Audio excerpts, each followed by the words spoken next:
Yes, hello and good evening, ladies and gentlemen. And thank you for joining us on Afrique 24. You are trusted source for balanced news, entertainment, sports, and politics from African diaspora perspective. Today, we are diving deep into the recent African Union Commission election that just happened in Addis Ababa, Ethiopia. And we are going to talk about why Kenya lost and what next for Kenya internationally and for on regional politics. With me to discuss this topic is Jeremy Omondi and Mise Elem. We are going to discuss the impact of this politics locally and what they think Kenya should do in future to win these AUC seats or AU seats. Is it a strategy that we need to change in our politics, how we present our views, or is it our relationship with the international community that is affecting our elections? Let my panelists introduce themselves. I'll start with Jeremy Omondi on my right. Jeremy Karibu. Asante Mzalendo. Thank you so much. And Mise, please tell us where you are and tell us your views on what just transpired in Addis Ababa. Mise. Thank you, Mzalendo. It's always good to be here. And to our viewers, welcome to this channel where we come and freely express ourselves. It's important, and Mzalendo, thank you, because this forum gives us a chance where we can express our view and our patriotism to our country. So it's always important to come here so that we can share. You know, they say metal sharpens another metal. So your views and our views as well, we get to learn from each other. No one has monopoly of knowledge. And therefore, in regards to the subject of discussion today, I want to say that Kenya has not lost. Matter of fact, Kenya has gained by the loss of our one, the one beloved Prime Minister, former Prime Minister, Right Honorable Raila Odinga, retired General of Politics, that we went out there. We've not gone out there before. We had an opportunity to know what we stand when it comes to international, or rather diplomacy, and or interrelationships with other countries. All right. Thank you, Mise.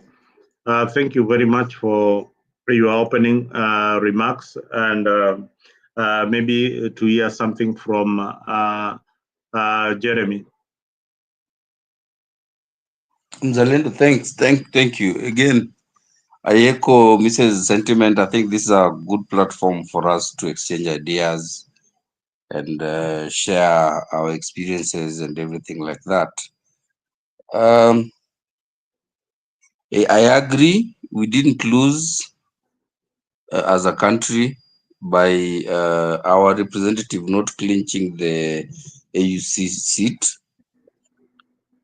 But I think that it calls for us as a country to reassess our international relations policy.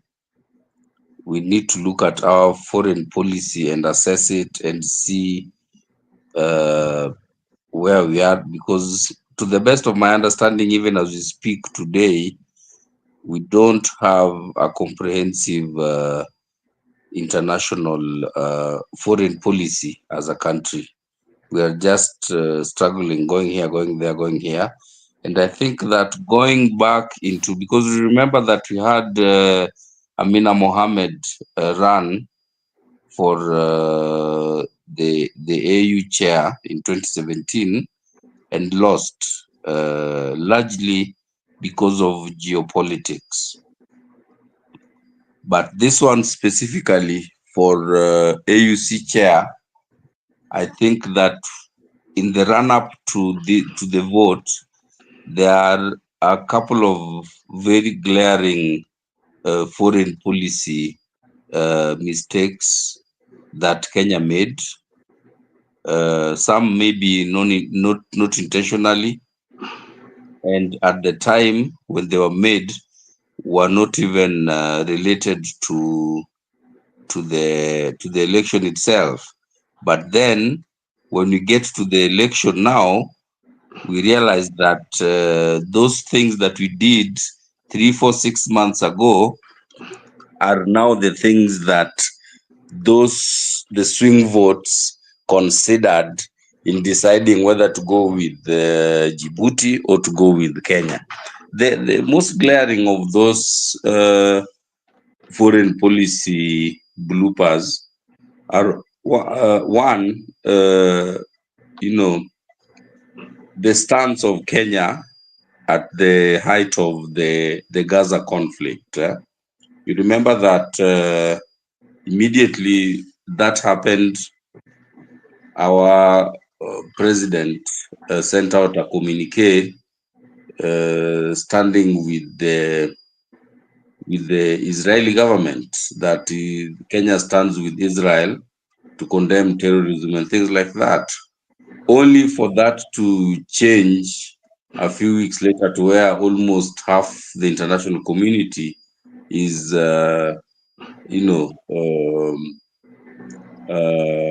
blasting Israel and supporting the Palestine. That became a factor in these elections yesterday, one way or another, and you can explain. Another mess up was what we did or did not do regarding the conflict in the Congo, right? We have to really assess where do we stand, who do we want to support, and how do we want to insert our influence in that particular conflict. And then the third one is we have somewhat of sibling rivalry, right? Especially a lot of other African countries who have been at the forefront of being influential regionally, specifically South Africa. They're in a position where they feel like we are trying to occupy their space, because remember that this past week South Africa and the US are in a diplomatic tiff. They have a diplomatic standoff of sorts, and right about the time when Biden was leaving, the American policy put Kenya as a non-NATO ally. So they will protect Kenya and support Kenya to the extent they would support their NATO partners. That does not sit well with the South Africas and the Nigerias of Africa. So if we had a good foreign policy in place, we would have made probably more calculated and more informed communication on any of these matters after serious consideration and anticipation of what the impact of that would be in the future. Because, for example, the case of the Israel and what's going on in Congo, we knew that this AUC case was coming up. We should have been a little bit more diplomatic in how we handle those two issues. You get to idea at the votes yesterday. So I think the loss for me calls for Kenya to reassess its foreign policy and have a coherent communication as far as where we stand and what we want for the world. That is my observation. Yeah. Thank you, Jeremy. My other question would be, I think we've lost him a bit, but he's coming back. I wanted you to give me what you foresee as a result of this election, the cooperation in East African community and with other East African bodies like IGAD, like SADC, and the Arabs, the North Africans. How do you see this relationship going forward? Is Kenya still going to maintain its stance on matters regarding the conflict in Israel between the Palestinians and the Israelites? I think that as a policy, I think we are yet to give our stand as a country. But the president gave his position in his own statement at that time, which was the government's position. But you see, things have shifted since that time. Things have really shifted to where we are, remaining as a darling of the West and the oppressor, so to speak, of the human rights abuse that is happening in the Palestine. And when that is what we are seen as, trust that all Islamic countries in Africa will not go with us. They will not support us by any circumstance. They will not align with us because they see us as being across the fence. So that is what I think we need to align ourselves appropriately as far as that the issue of Israel goes. Oh yeah, awesome! Welcome to the show. Awesome is saying that. Let me read one of the comments from Awesome. Since the Muslims have taken center stage because of their unity, therefore we need a rotational AUC chair between Christians and Muslims. Yeah, I will let Jeremy try attempt to answer this question, but my answer or my thought is that yes, we need something rotational because there's fundamental differences between Christians and Muslims, and you could even hear the sentiments of Muslims in Kenya. There were those who were supporting Raila Odinga's bid, but the stand, as Jeremy has put it, of Kenya internationally on the issues and what has happened in recent elections, especially in the US. We have a new kid on the block who is Donald Trump. He does not take any nonsense, and he shoots it the way it is. Like he's supporting the relocation of the Palestine from Gaza, and he has said it in all his conversations that he supports that, while the rest of the world and Europe support two separate states. That is the Palestinian state and the Israel state. So that is a solution that majority of the world is looking at, not the relocation of Palestinians. But the Muslim community, and if Kenya continues standing with the Western policies, then that will be a problem moving forward. I don't see any kind of reconciliation coming in very, very soon. Now, Jeremy, having said that, this has affected our regional alignment and international relations, and we wait to see the pronouncement of William Ruto's government in the future. Now, what strategies should Kenya adopt moving forward to strengthen its relationship with our neighbors, because we are all now suspecting each other. We are all looking at each other as, people like people from Tanzania will not look at them in the same way. Same as Somali, our neighbors here. Are we supposed just to embrace that kind of relationship, whether they were, and yet they did not, they were not by our side when we really needed them? What do you think? Yeah. I think that one, I agree with Osam that we need to have a rotational leadership at these continental bodies based on religion, right, or faith, and also based on language. So we would have. I don't know how that can be achieved, but because otherwise, if we don't have that, especially from the Anglophone, segment of Africa, the Francophones will always win. And it's evident they are always in this because they go as a block, the Francophone Africa.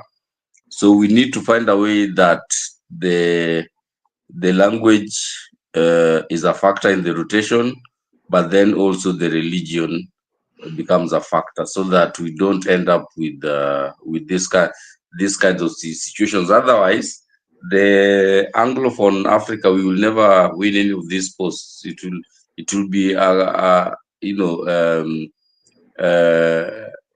domination by numbers. That the larger population will always rule over the lesser population. So that needs to change. Now, for the regional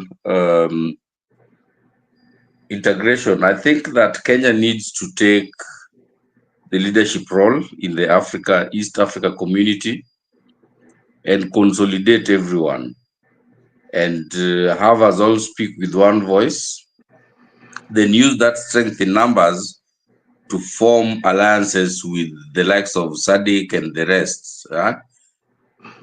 We have to have a way that each of the East African community member states speak with one voice. We have to consolidate that power. And I think the most problematic country for me in East Africa is Tanzania. I think we need to give them an ultimatum to pick sides, both Tanzania and DRC. We need to tell them, do you want to be in SADC or do you want to be in East African community? They pick side. If they go that way, that's fine. If they stay with us, that's fine. But then we stay a united East Africa community, then use our strength in numbers to lobby for what we want. Because when we have an East African community aspirant, but then Tanzania cannot vote for that person because they are voting with the instructions with the SADC bloc, then what are they doing in EAC? They are not supporting the cause, and that should also apply for Congo. I know that the Congo issue, it's been ongoing, but it's something that will end, right? And if you see why they decide to go the SADC way, it's because they're looking at more of self-preservation. But Tanzania is not at war with anyone. Tanzania has no internal challenges. They just choose to go one way as opposed to going the other way. So theirs is more ideological than a tactic at self-preservation. So we need to really get clarity on that. But Kenya needs to take the lead in consolidating East African community as the strongest economy in the region, to then use our numbers to formulate policies that supports our interests. You see what I think Kenya lost this opportunity, and we'll go back to and look at the composition of those who are campaigning for Raila Odinga. We want to look at if they were the right kind of team that would have shifted the alliance, the SADC alliance, to support our candidate. I personally feel that the composition of Raila's team did not have that kind of diplomatic language to pursue the agenda. Why they lost the last minute, and they had already seen that one of their alliances, which is Rwanda, had lost a seat in the AU Security Council. Why couldn't they pick, the guys who did not vote for Rwanda and see that this is going to happen to them in a week's time? Rwanda lost an opportunity to be in, to have a seat in the AU Security Council.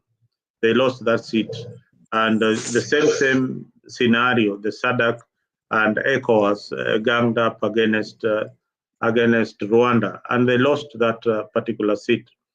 Now, having said that, we come to a conclusion that maybe the team that was campaigning for Baba did not do their homework very well.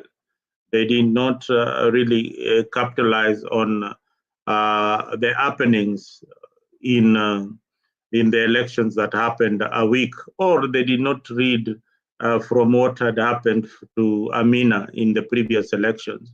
If you had asked me, my personal opinion would have been they would have included at least Amina Abdallah. Amina Mohammed should have been included in that team that was campaigning for Baba.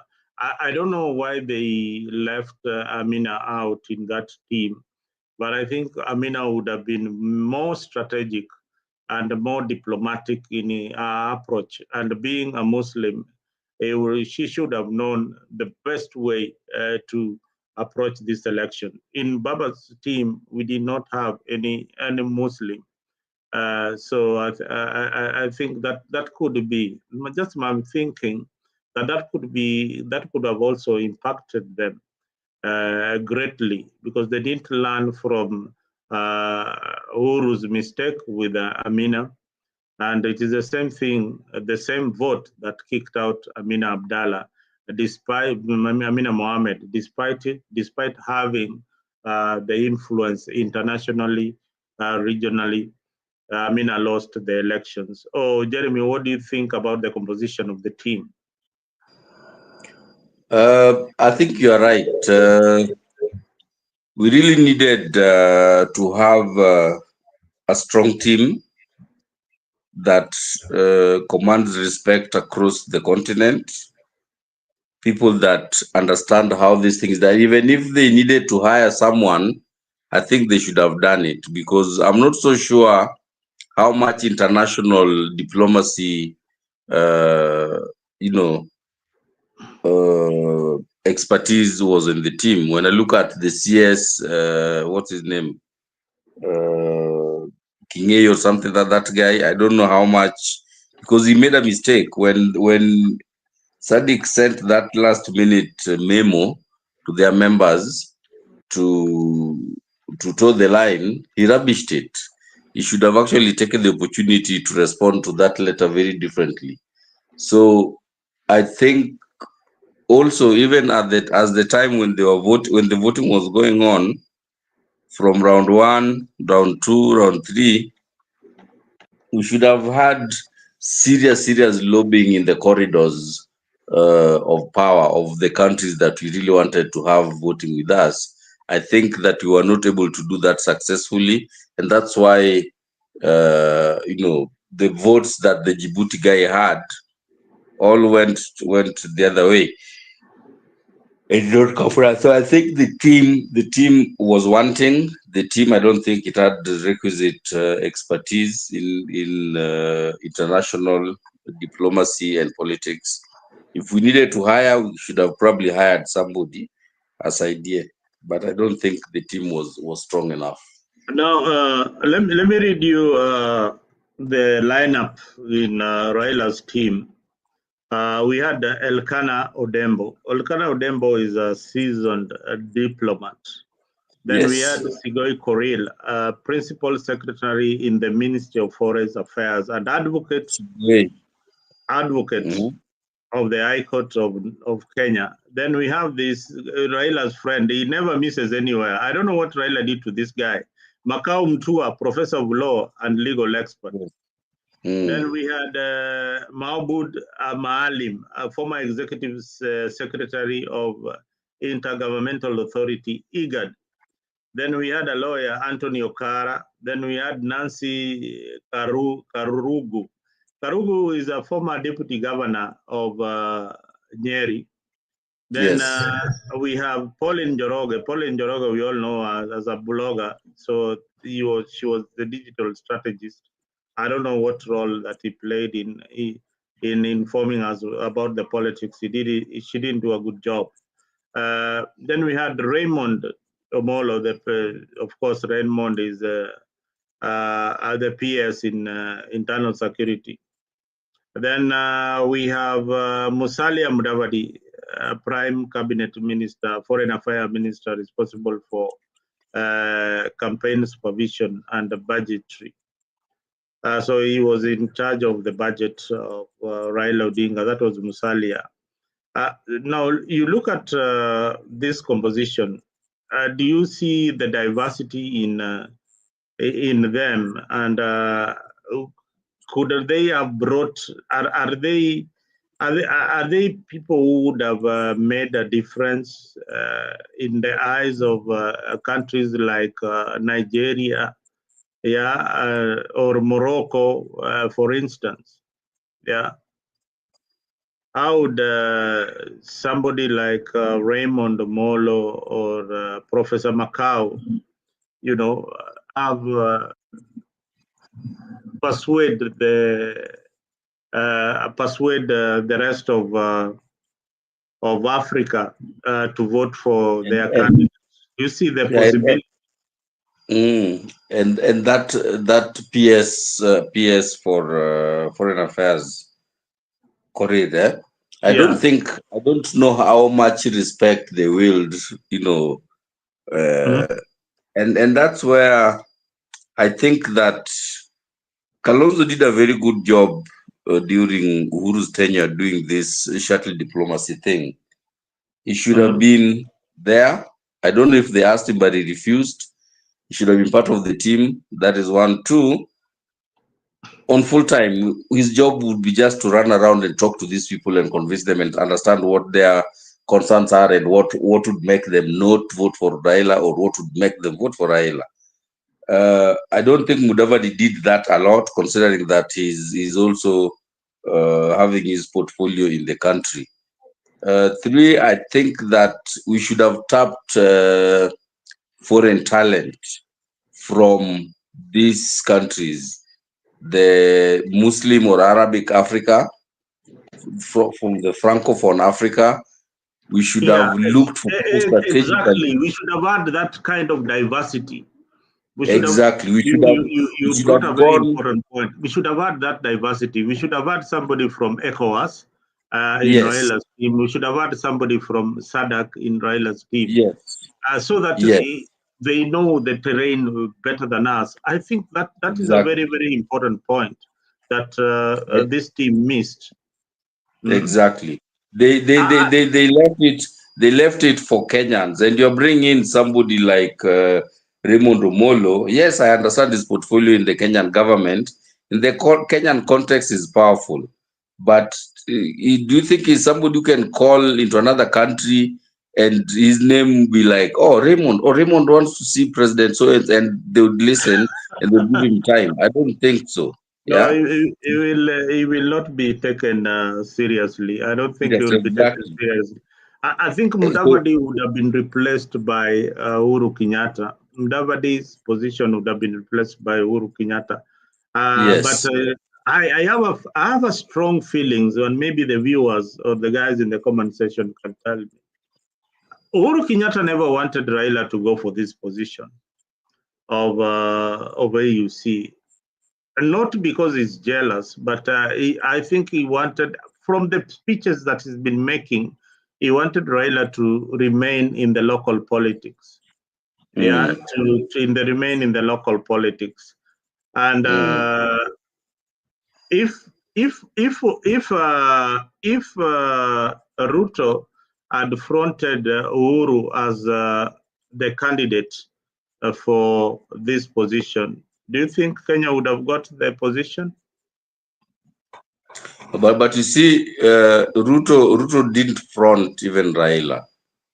Yeah, Raila was prevailed upon by external forces.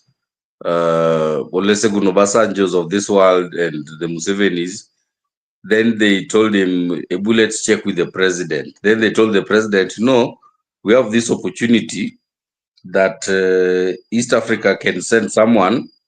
And when you look across, we see that this Mzee here fits the bill. What do you think? Can you support?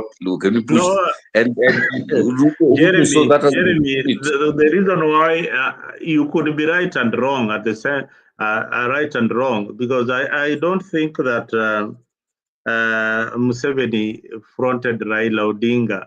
But I think there's a story going on that it was East Africans' turn to occupy that particular position.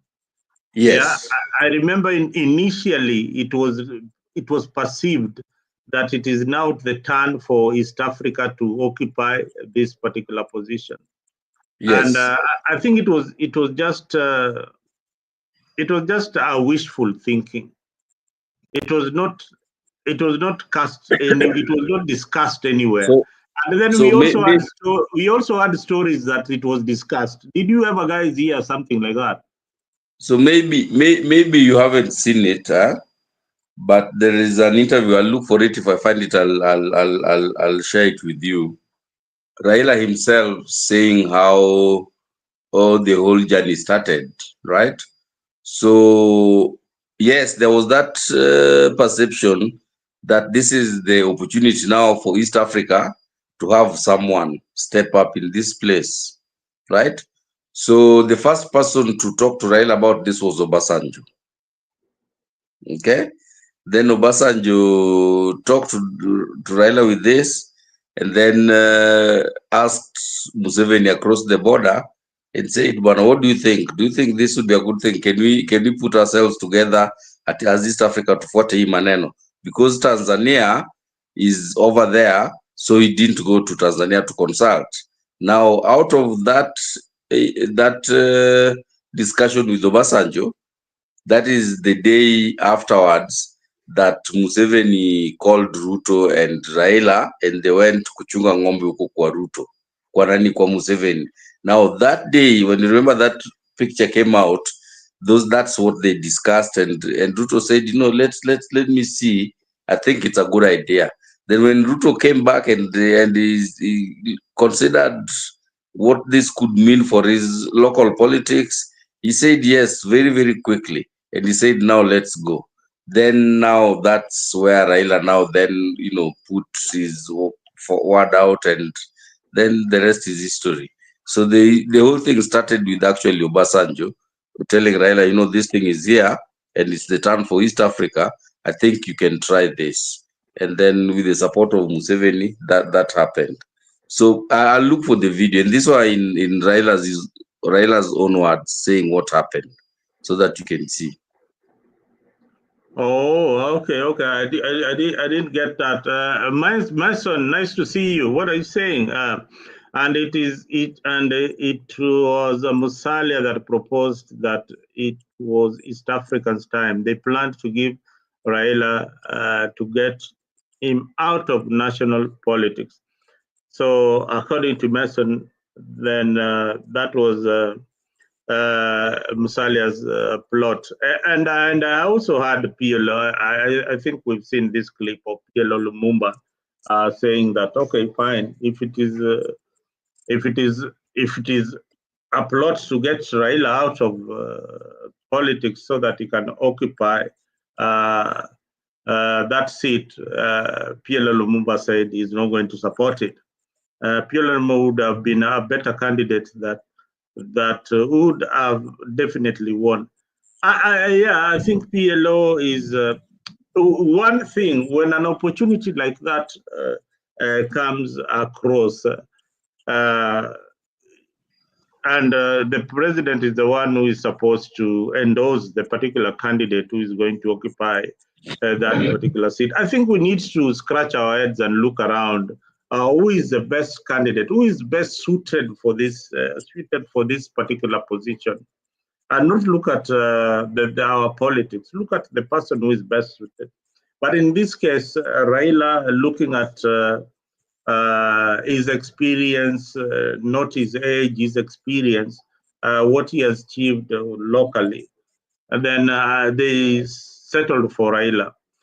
In the diplomatic circles, I don't know how much Raila has achieved, Jeremy, or maybe or internationally, or this is a candidate that is just overrated. What do you think? I think that looking at the persona and bearing that East Africa was thinking this is the opportunity, there was no person better placed, right? And I think that maybe, like you're saying, if Uhuru had wanted to do this, he could have probably been a good person to go. But there is a lot of perception out there that that Raila is a Pan-Africanist, right? And his background that he has held a regional continental body, the AU infrastructure thing that he was running with before, made him a good fit. Now somebody is talking about PLO. PLO is good for the optics, for the speeches and all, but would he manage to steer a committee like that? Does he have the international influence outside of Africa? I'm not so sure. I'm not so sure about that. So for the optics, he would be a good person. I think, Jeremy. Let us just call a spade a spade. A PLO, as much as you think that is just a good orator, a PLO has got the Pan-Africanism that is more than any other person I've ever met. He can talk about Africa with a lot of passion and the things that we need to do. And but this that position will compared to Raila Odinga, would PLO have represented Africa in the best way compared to any of these candidates that were presented?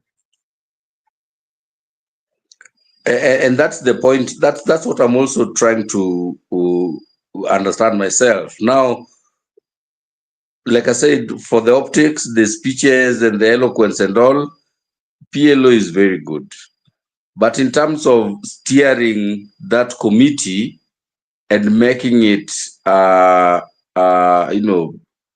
impactful entity is another thing. Whether PLO is able to steer the committee is what I'm not very clear on. I'm not so sure if you would have been able to, because it needs somebody who has a lot of influence outside of Africa. Yeah. How much influence PLO has outside of Africa, I'm not so sure. And then again, he would have probably run the risk of rubbing other people the wrong way, because remember that not everyone outside of Africa is pro Pan-Africanism. There are people who don't want Pan-Africanism. They would kill it at the first opportunity they get. So that would have probably been a challenge or a problem for PLO if you are to head that committee. With that said, again, I see Mason Sanders is saying, this thing was Ruto's idea from the very beginning. That could be true. That could not be true. We don't know. But what my statement was to the extent of what I saw Raila himself saying.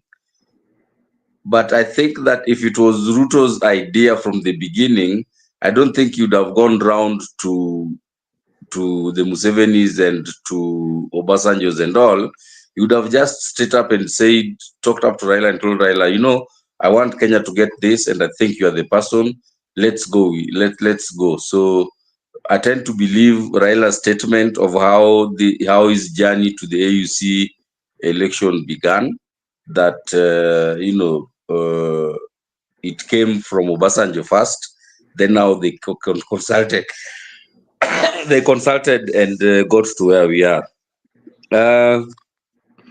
So that's my position on that. Now, another thing I would want to ask: how do we Africans look at each other? Just the same way we look at ourselves in this country called Kenya, our tribal lenses, we carry them along. Now, why is it that we don't believe that Yusuf is not going to represent you, because now representing our interest, and yet we are fighting for one Africa that we believe in. I think we made this contest so huge while it was not such a big deal. When Amina lost the seat, did we actually even know that she was contesting, apart from a few times coming across the news? But I think Raila supporters and the government made this thing such a huge deal that maybe that could have played another role, just to stab us on the back that you are presenting yourself bigger than life. So let us just give it to a small country like Djibouti. Oh, what do you feel, Jeremy? Yeah. You are right, by the way. That was one of the things. It's we just haven't said it, but that is one of the things. And throughout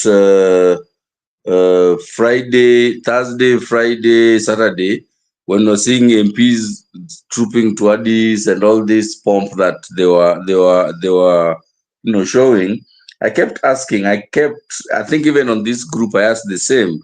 Is this a Kenyan thing, or are the other countries also making all the noise they're making?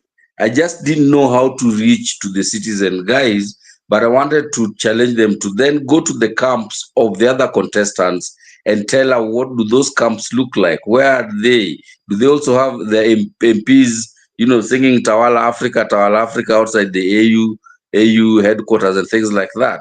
It would have been a very balanced reporting if they could have gone to the other camps and show us what's going on there, but they stayed on the Raila camp the whole time. No, I think. you see. I was talking to one of the reporters in Addis Ababa, and he was very concerned. He was asking me, "Hey, Mzalenda, I hope you're not recording me." No, I am not recording you. I asked him, "Is the situation of these other countries, Madagascar and Djibouti, the same?" The guy told me, the Djibouti guy, I've only seen, I think that is the wife, and one assistant, one AD. So there were three of them in that hall. But Kenya carried even Gor Mahia supporters to go and support to go and they paid for their transport. Yeah, Raila Exactly. even said that he acknowledged that people traveled all the way by bus from Mandera, from Mandera to go and support their candidate. Now this is what is shocking the whole world. That is one of, and I was answering your question. That is, from my understanding, I was watching somewhere else. That is one of the things that everybody was wondering across Addis. That so these Kenyans, what is it? What's wrong with them? Why all this noise for for just an election? And I think I said it in some other forum that it's the myopic view of our political class, right? they are exposed people. They've traveled, they've gone to different parts of the globe, but their perception is so myopic that they think every, contested electoral post, the process is the way they go through it here in Kenya, where you have to come with noise, you have to come, make noise and all of this. And I think that I find that very myopic on the part of our politicians. Yeah, I would like. Yeah, This yes, I would like process. to ask. I would also like to ask Osam Mason Sanders whether they will be part of Raila's homecoming. I understand now they are organizing another homecoming party for Raila Odinga. You know, Mm, so Baba akirudi lazima ashanguliwe sana. I think it is high time. We need to differentiate what diplomacy. Suppose this election was happening somewhere in the UN, would you have taken all this nonsense to the UN Security Council? it is, Yeah, yeah, that noise also turned a lot of it the puts off people. would-be Yeah, it turns supporters. you off completely. You know, It it was turns it, you off it, was- it completely. was wrong. Angela, put your microphone on and camera on. That is the reason why you are not able to get into the studio. Put your mic on and microphone and camera on. That's why StreamYard is not allowing you to get into the studio. Uh, Mason is telling, it seems that Kenyans are idle. It seems that Kenyans are idlers a lot of time on their hands, a lot of time on their hands to waste here. This is we are an idle nation. You see, every time we are looking for holidays and we are looking for something to celebrate about, even if it doesn't make any sense. What is the point of celebrating Baba coming back from the AUC election? That is a waste of time, a waste of resources. I think we need to tackle more important issues that are happening in our country. So we saw governors in Addis giving Baba moral support. I think he only needed his family around in that kind of situation, and even the moral support did not. It was a waste of funds, a lot of waste of funds. They had even organized a celebrating dinner. The president said that hata tulikuwa tumeorganize karamu kubwa. This Yeah, they anticipation of hosted huh? they hosted the farewell dinner Hmm? at the Sheraton Addis. So but that's okay. They could have done that, as a government out of show of goodwill. But the part that I don't agree with is the pomp with which our political class went to Addis, and the noise they were making all over the place. Cultures are different. Some people are not used to that type of noise. Addis would have an election, you won't even know there's an election going on in Ethiopia. You don't hear all this noise. So when you go out with the Kelele Zuko, that Tawala Africa, Tawala, and Tawala Africa, Tawala. Yani, what nonsense is that? Sijui ni nini. Tawala Africa, Tawala, Mhm. how that they are crossing the road, making noise the same way. You know how God my people behave when they have won a match. These people are doing the same thing in Addis, and it rubbed a lot of people off the wrong way, and it just creates a very bad image for Kenya as a country in the global community. Yeah, I think Sanders really put it nicely. It is called misplaced priorities. These are misplaced priorities. I mean, these are not things that we need to be jumping up and down. Now, let us jump to our last topic of the discussion tonight. Baba is coming back. The kind of politics that is happening in the country. Is he going to support William Samoei Ruto? There is a lot of tribal babs going around about Kikuyu community, versus the rest. I mean, Jeremy, what do you think about it? Me, I think if I were Baba's advisor, Mm-hmm. I would say that whatever alliance they have formed with Ruto, let him keep it up to 2027. Keep Ruto on check from the inside. Because for political expediency, if he was to step out and start putting up a new outfit and whatever, is just going to create a lot of confusion that will just not make us progress.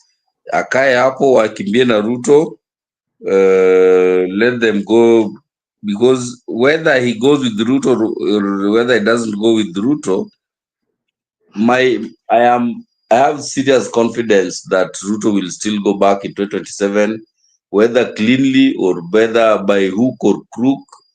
I don't see a possibility of him giving up the seat in 2027. So just for purposes of keeping the county peaceful and people getting to do the things they need to do, wakae tu na Ruto huko wasukumane, and we see how everything's turn out in 2027. Yes, I think Osam is very happy with that kind of remark that Ruto is indeed going to win in 2027, and that is Jeremy Omondi's opinion. That is not the opinion of Afrique 24. We hope the best for the president to retain his seat. At the same time, there is opposition led by Gachagua, Kalonzo, and the rest of Azimio Brigade. How this broad-based government is going to work out, shape up after Raila losing AUC, we are yet to see. But I don't see him betraying Ruto at any time. But politics is about interest. Politics is about interest. What I can ask, maybe as we close, what is the interest? What is the interest of the larger? What is the interest of the larger Kenyan population? What is our interest? What is our interest? Angeli, you have finally got into the studio. Angela, Yes. umeingia. You've been struggling a lot kuingia kwa hii studio. Unaendeleaje dada yangu? Naendelea salama, labda nyinyi huko mnaendelea aje? Huku ni baridi tu, bado tunaangalia vile hii election ya AUC imeenda, na tulikuwa hapa na Jeremy, tumekuwa hapa na Mise, wametoroka kidogo, wamekuwa hapa zaidi ya masaa moja. Hebu tuambie maoni yako ni yapi tukielekea huku mbele, na yale yaliyojiri kule Addis pia tuambie unaonaje kwa maoni yako na kwa ufupi, kwa sababu wewe uko kule kwa ground. Ground inasemaje saa hii asubuhi ya leo? Mzalendo, nilikuambia baba alisaliti wa Kenya. Na yeye hutumia hizo amepata support ya AUC because of Gen Z. Now that he entered the government na akasahau Gen Z wenye walikuwa wamecreate hiyo position ya yeye kufanya nini? Kuingia kule. So instead of kutetea Gen Z, alirudi pia kuwasaliti. How do you expect such a person to win AUC? Kama kwa nyumba yako huwezi lainisha, imekushinda, unatarajia ukuwe village elder utalainisha kwa nyumba ya mwingine kweli? It's very hard. Wow. In fact, people are very happy because baba wakati alianza maandamano ya Ruto, how many young boys were being shot with the police officers on the road during demonstrations? There were so many. Did he aliwafaitia wapate haki yao from the government? Umeona mara mingi sana ukileta hiyo mswada ama hiyo mjadala that watu wamewawa, vijana wamewawa katika hii serikali ya Ruto, then unarudishwa unaambiwa hata kwa ile serikali ya Kenyatta watu waliwawa, lakini tuliendelea tu na maisha, kina Baby Pendo, kina nani, tuliendelea na maisha. Wakenya wamefika mahali na sijui mahali kuua binadamu ni kitu ya kawaida. Na ni kitu ya kawaida, especially hao wanakaa harakati wa siasa, ni kitu ya kawaida, na tunaweza songa mbele na tuendelee na kuoana tu.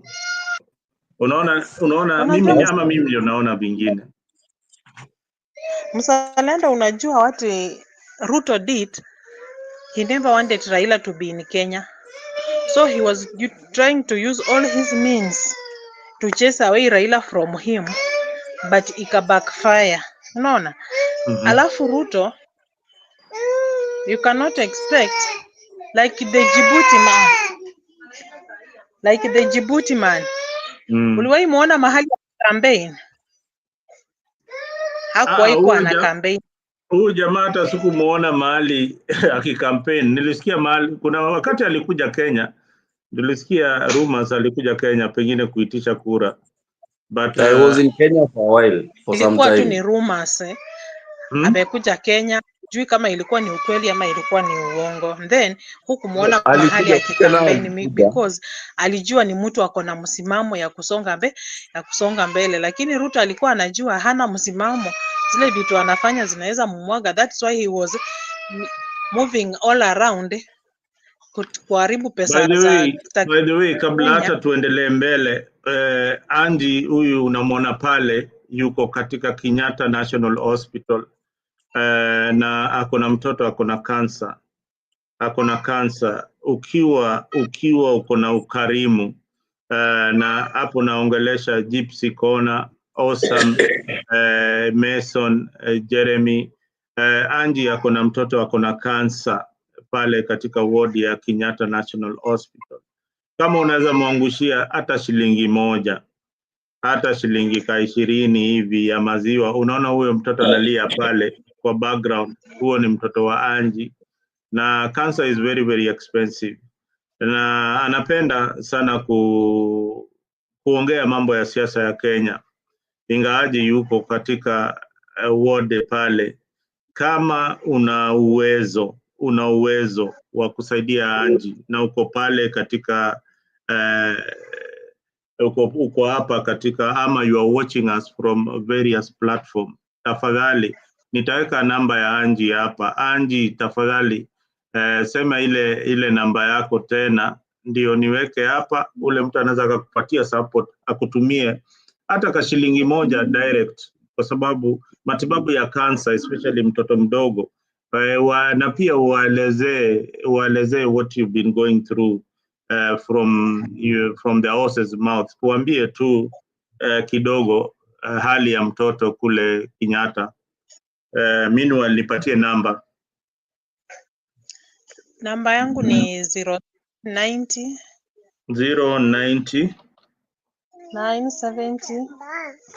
970 179. Rudia tena. 0790 0790 920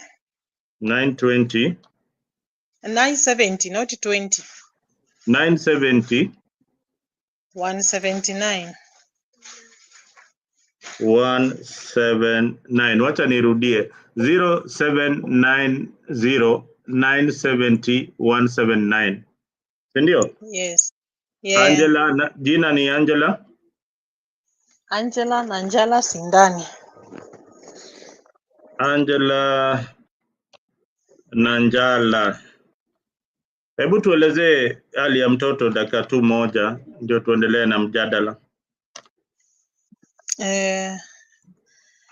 Hali ya mtoto wangu alidiagnoziwa na Willis tumor ya right yenye iko kwa left kidney. So tuliwekwa kwa chemotherapy. So tumemaliza sako 6 za chemotherapy. So we are waiting for the surgery. After surgery tuende radio, then from there tutajua next step. Daktari atatuambia nini.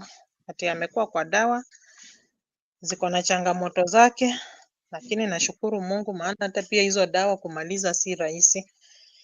Maana kuna mataimu mtoto atakunywa dawa anatapika, haezi kula. Ni changamoto tu kabisa.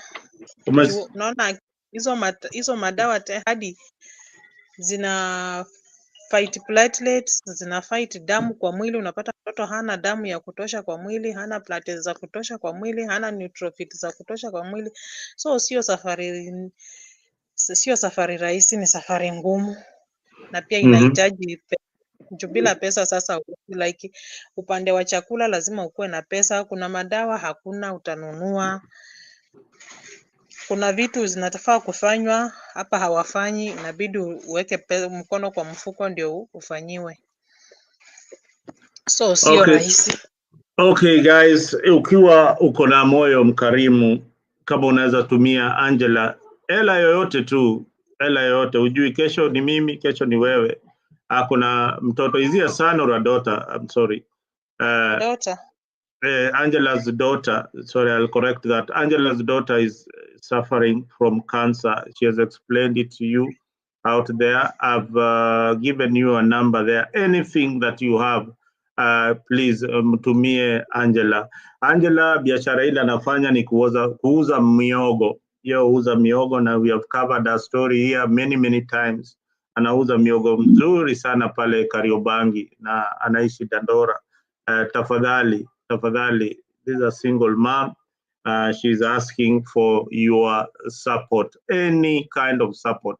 Hata 200, 100, shilingi 50, mtumia pale. Treating cancer is so expensive.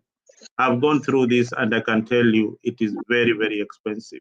So I've left Angela's number there, Angela Nanjala, 07 909700179. Please mrushieni kitu tafadhali. Haya, niko na Mise amerudi tena kwa studio. Mise, ulikuwa umepotea kidogo, but welcome back. We are discussing how Baba will rebrand himself after coming from Ethiopia. But first of all, let me invite who has just come in. Invite Wanjira. Gerard, tafadhali, tell us your views of what happened in Ethiopia, and moving forward, how does this affect our politics and even our international relationship with other countries in Africa? Now we have been beaten twice in Africa. We have been beaten twice, once with Amina Mohamed and now with Raila Odinga. What do you think? Oh, my regards to everybody in the studio. Pole sana Mama Angela kwa ugonjwa wa mtoto. You know, I think that, you know, in this country we take many things for granted. I remember during Mzee Daniel Toroitich Arap Moi, you know, Moi failed in many areas, but, you know, there is one area that Moi got it right, and, you know, that was the area of diplomacy. Moi built what I call, you know, career diplomats, you know, people who joined the Ministry of Foreign Affairs, and, you know, they could grow through ranks to become diplomats, you know, serious career diplomats. Today in Kenya, the people we call diplomats, you know, are politicians that are being rewarded for purposes of what I call political tokenism. So, you know, these are people who are not experienced, you know, in diplomacy. Look at our ambassador in Uganda, for example. He was former deputy governor for Kisii, the guy with zero diplomatic experience, and is our governor. again, the team that Baba, selected, to be part of his campaign team, apart from Elkanah Odembo, who was our former ambassador in Washington, the rest of the rest of the team are the people are called amateurs, Makau Mutua, Pauline Joroge, there's the other lady, the amateurs, I don't think that, Raila did have, a solid team to help him campaign. And, we also have our own bad manners. For example, this guy leading the River Alliance in Eastern Congo, Nanga, he was a former electoral commission chairman in Congo DRC just the other day when he declared, President Felix Tshisekedi as president-elect in Congo DRC. And today he's leading an alliance in Eastern Congo that, consists of the M23. When this guy was launching his alliance, he launched it in Kenya, and I remember that time, Congo DRC was so bitter.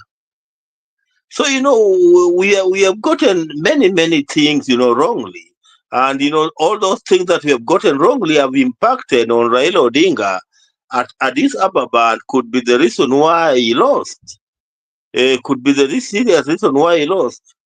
Now that he has lost, what is the way forward for Raila Odinga? Yesterday I said it on another platform, and I want to repeat it here, that Raila Odinga is now a shadow of his former self. A shadow of his former self, sorry. He's a shadow of his former self. This is not the Raila Odinga that we knew in 2007, Raila Odinga that we knew in 2013 or 2017 or even in 2024 too. This is this is a shadow of his former self. And to me, I was among those people who believed that it was a mistake for Raila Odinga to have gone for, the African Union chairperson position. To me, it is even on my Facebook page that, I felt that it was a wrong move. And again, when Raila Odinga placed in his bid, and he got the support of the Kenyan government at that particular time, Raila Odinga, forgot what he believes in, his values, there are those values that Raila Odinga believes in, like human rights, good governance, such like values. Raila Odinga, forgot about those values and, concentrated on seeing that, he was being supported by the government to become the chairperson of the African Union Commission. And, by forgetting the value that he believes in, it impacted on him negatively, and especially around the Gen Z, the Gen Z, or many young people of the Gen Z age set, were not very happy with Raila Odinga. And there are many of us, including myself, who believe that, Raila Odinga betrayed the cause that he has been fighting. He betrayed the cause that he had been fighting for. For example, we lost 61 young people last year, and he did not say much about it. The abduction of Kizza Besigye on the Kenyan soil, and him ending up in Uganda, and those people who have seen the pictures of Kizza Besigye is in the very frail situation today. Raila Odinga has not commented a word about Kizza Besigye. So, he forgot what he used to stand for. And, for self-interest, what mattered at that particular time was, becoming the chairperson of the African Union Commission. And now, he has lost it because, he was not elected. So he's coming back to Kenya as the Raila Odinga. Then what next for him? I've told you that, he's a shadow of his former self. So, we are not going to see a Raila Odinga that majority of Kenya will believe in the way that they used to believe in him. There are many people, who used to believe in Raila Odinga, but today they are saying, no, Mzee, either we have supported you for a long time, or you are you have betrayed our cause, so we are not supporting. So how does he rebrand himself? That's the question. How does Raila Odinga rebrand himself? That would be the question. How does he rebrand himself? How does he rebrand himself? That would be the question. Yes. Because he needs to rebrand himself. How does he rebrand himself? Because if he continues, I've read it even in Taifa Leo today that they are saying that they'll continue. He's going to continue his journey with William Samoei Ruto, and I believe that if he continues that journey with William Samoei Ruto, both of them are going to sink. Both of them are going to sink because the people of Kenya are fed up with William Samoei Ruto. Fed up. William Samoei Ruto has messed this country, and majority of the people of Kenya are fed up with William Samoei Ruto. So if Raila Odinga follows William Samoei Ruto, he'll be like a blind man, just following a person for the sake of it, and they are all going to drop in the pit. So perhaps what Raila needs to do is to reflect. Perhaps come back as a backbencher. Watch, you return to Kenya as a backbencher, without playing, a very central role, perhaps for the next 1 year, and watch how things are going to play out. Let him just watch how things are going to play out. Then from there, he can make a decision. But, if he comes here, tries to say that, he's going the William Samoei Ruto route, I don't think he'll make it because they'll fall in the pit. And, his legacy as Raila Odinga, the legacy of Raila Odinga was around human rights, was around democracy. That legacy will be injured, and, it will be injured to a level that it cannot be redeemed. So, he needs to find a way to redeem himself. And I believe that he should take, a backseat, become a backbencher for around 1 year, and just watch how the things are going to play out outside there. See how things will play out. Then perhaps after 1 year, you'll have gauged the situation. Then you'll know what position to take. That would be my advice. All right, Mise. Mise, thank you for joining Africa. Maybe your opening remarks. We lost you at some point. Umekimbia mahali. Yeah, I'm sorry. I had to go. Yes, you've heard what Wangira has just said. And perhaps you have got a different opinion to how Raila Odinga is going to impact the Kenyan political scene. You've seen there is a lot of stories going on about Gachagua. And every time I open my social pages, I hear a story about Nyinyi wa Kikuyu, kind of politics, the politics I used to hear in 2007. Do you think that Kenya is going to go that direction as per seeing the Kikuyus being the enemy? And why do Raila's supporters, not Kenyans, Raila's supporters view the Kikuyu community as being the enemy? I think I want to avoid to answer that question at the beginning, at the opening of my my comments.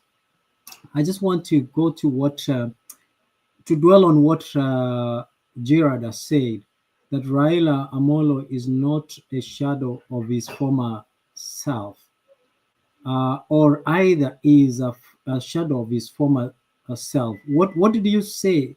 Which one is which, Mr. Gerard? Okay. I say that where Raila Odinga stands today is a shadow of his former self. Okay, great. That's what I wanted to pick from there. I don't think Raila is a shadow of his former self. I think Raila has come out and revealed himself who truly he is.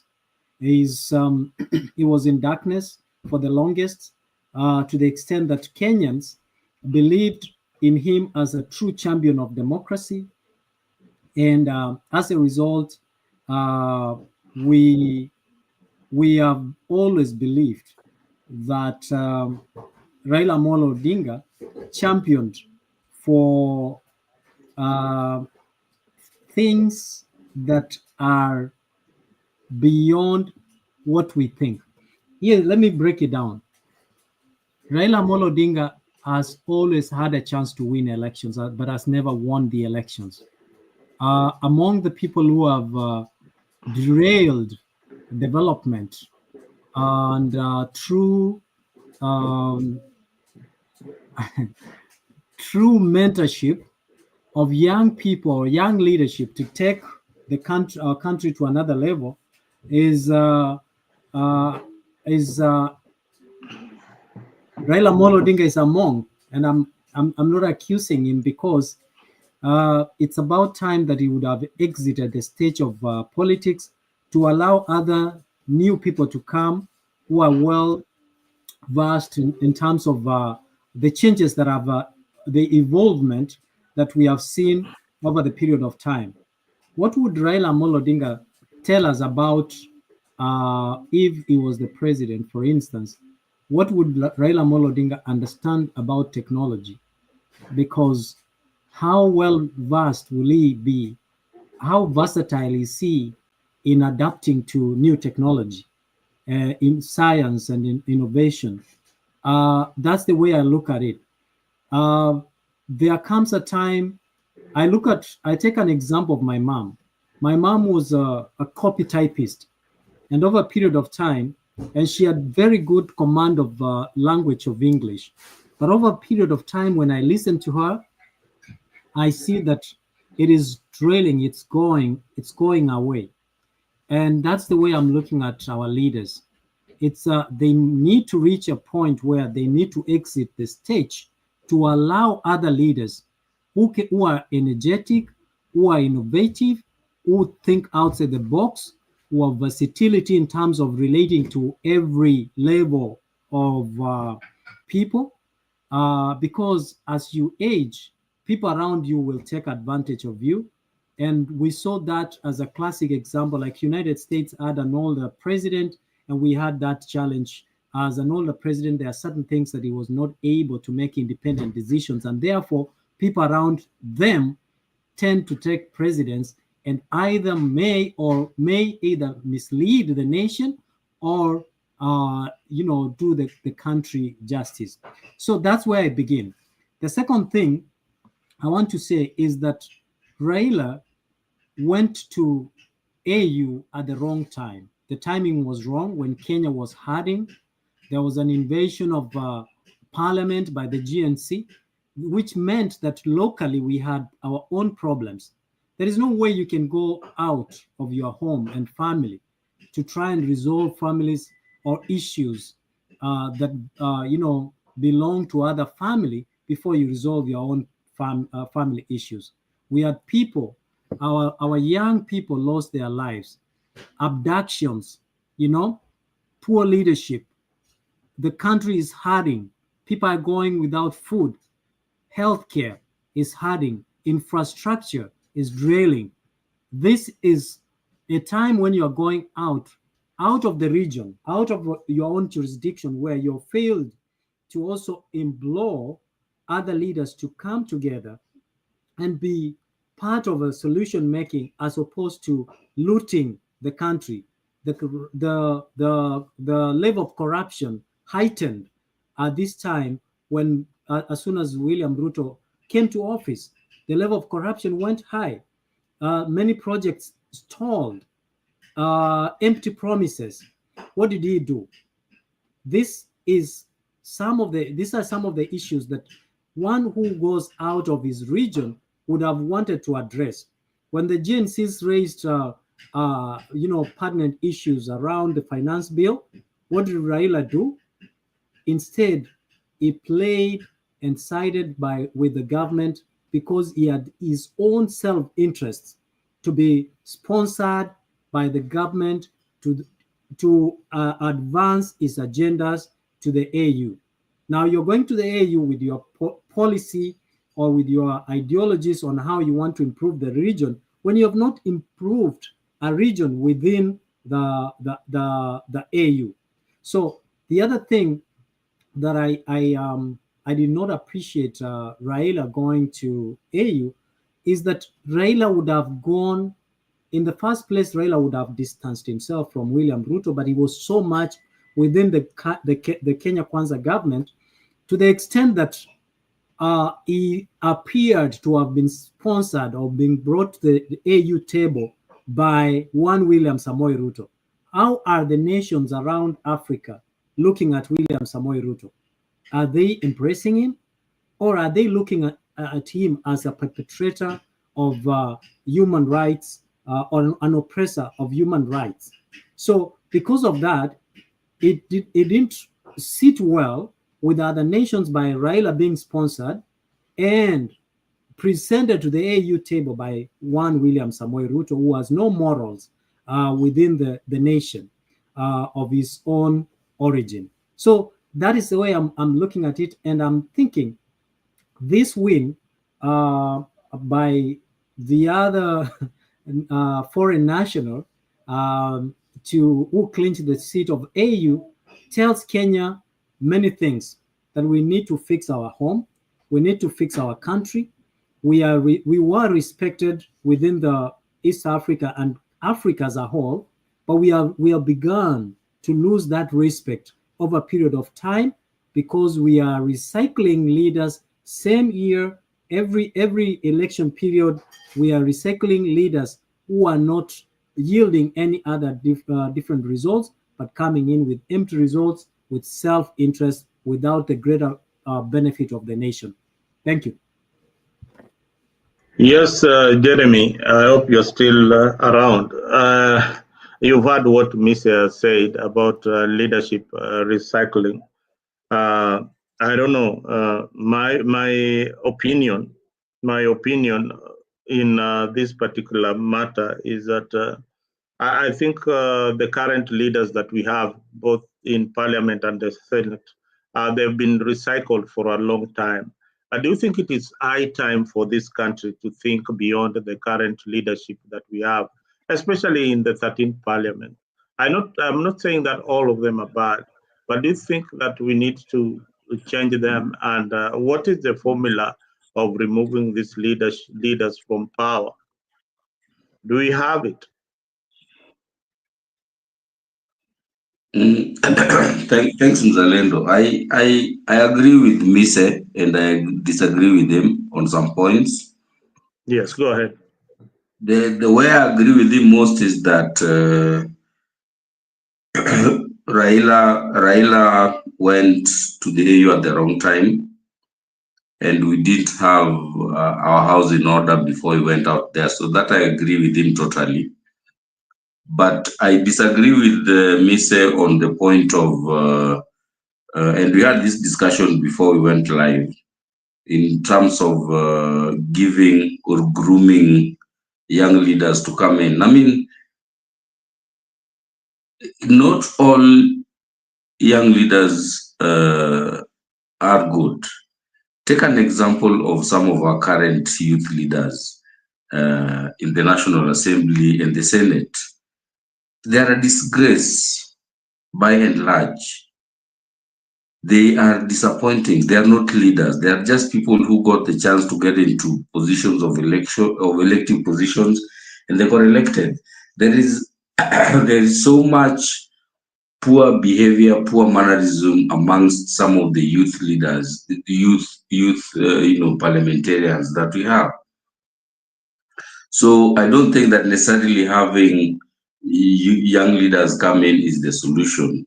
The solution, like you asked, Mzalendo, is how do we sensitize our people to be better electorate, to be better voters? For me, that is the solution. It doesn't matter if you are an old person, but you have the qualities of being a good leader. By all means, Rudia, even 20 times in Parliament. If you are a young guy who has the qualities of being a good leader, by all means. So for me, it's not about the age. It's about getting the right people in place. And that can only happen if the electorate are enlightened, they're informed, and they understand that elective posts are not supposed to be based on tribal affiliation. It should not be based solely on ni mtu wetu ama ni mtu wangu and all. let it be your brother, but if you don't think is the best person, pigia huyo mwingine kura. Yeah, for me that is what we need to do, and that is for Kenya to change across the board. There are so many things that we need to change. We have to have, like I was saying earlier, our foreign policy. I don't even think we have a foreign policy at the moment in Kenya, right? We need to look at our foreign policy and see how do we relate with the rest of the international community, right? So that we can align ourselves with some, strategic ideas and go with that. If we do not do that, if we do not come up with a policy of how we improve our relationship with the international community, I'm sorry, we are going to still have the problems. Like the previous Gerald said, if you look at Raila's team, none of them is a diplomat. They are all politicians, and even poor politicians at that. Why? Because we don't have. Is it we don't have diplomats in Kenya or what? No, it's because of the tokenism that Gerald said. People are being given posts as a thank you for supporting me, not because I think you can perform in that role, so I need you there. So that is what we need to change. The way we look at things has to really change in Kenya for us to, have a shift in the outcomes of the things we do, both domestically and internationally. Wow, we need to have a domestic shift. Angela, able to and say, what do you think about the whole situation in Kenya? Maybe before Angela comes, Yes. I want to ask Jeremy, when you hear about Tom Mboya, Robert Ouko, what comes to your mind, right? You think about it when remember the program the United States had for Lift Africa, where they brought people and taught them about good the principles of good governance. They nurtured leadership, and they wanted good leadership in Africa. If a foreign nation helps us, had the intention of improving governance and public administration in a continent, let's say in Kenya, they picked up someone like people like Tom Mboya, Robert Ouko, and every time we think anyone mentions about these people, what it comes in mind, it comes as though they were good leaders who never had an opportunity to lead the nation because they were denied the opportunity. Now that's what I'm saying, and I'm not saying that Jeremy, my brother, if we have politicians whom we are going to recycle up to the age of 70, 80 years, when will you rise up to the occasion to become a leader of our country? We need people to get a certain age. They retire, they impart the knowledge that they have to the new people they don't have to teach them, by their actions, by their behaviors, by their implementation of their policies and public administration, governance, use of public resources, and how they conduct themselves. We learn from our leaders, we learn from our teachers, we learn from our parents. This is what we want to have, the culture of making sure that we protect and preserve good morals within the country, and that is called fiduciary duty to our nation. And that's what I think we are lacking. And if come to think about it, if let's say Selassie is not well mannered, let's say what is this guy in Mbakazi, Babu Wino, is not well mannered, let's say KJ is not well mannered, what about Orengo? What about Raphael Tuju? What about these people who have at least matured, that we cannot say they are young people? What we are saying, you can be old in age in other areas, but young in politics. That's why we're saying we don't want to look at age, we want to look at people who are young in politics, nurture them, by what you do. Practice good principles, good practices of governance. Talk about corruption. Like Gerard talked about, Raila has not said anything about Besigye. What the struggle of Besigye is not very far from the struggle of Raila Amolo Odinga. What has Raila Amolo Odinga said about someone who is going through the similar situation that he went through? Perhaps he's not saying because he's a friend of Museveni, you know, and he doesn't want to contradict it because of conflict of interest. People, we want leaders who stand up for the truth, and that's not what Raila has not stood for all these years. We all grew up admiring Raila Amolo Odinga, and up until we have learned that Raila is the longest serving president who has never been is the longest serving president who has never sat actually in the presidency seat, but in actual sense by proxy is the longest serving president because he has been part and parcel of every government that has been in power, and he has critical and masterful power in decision making in every government that has been in place.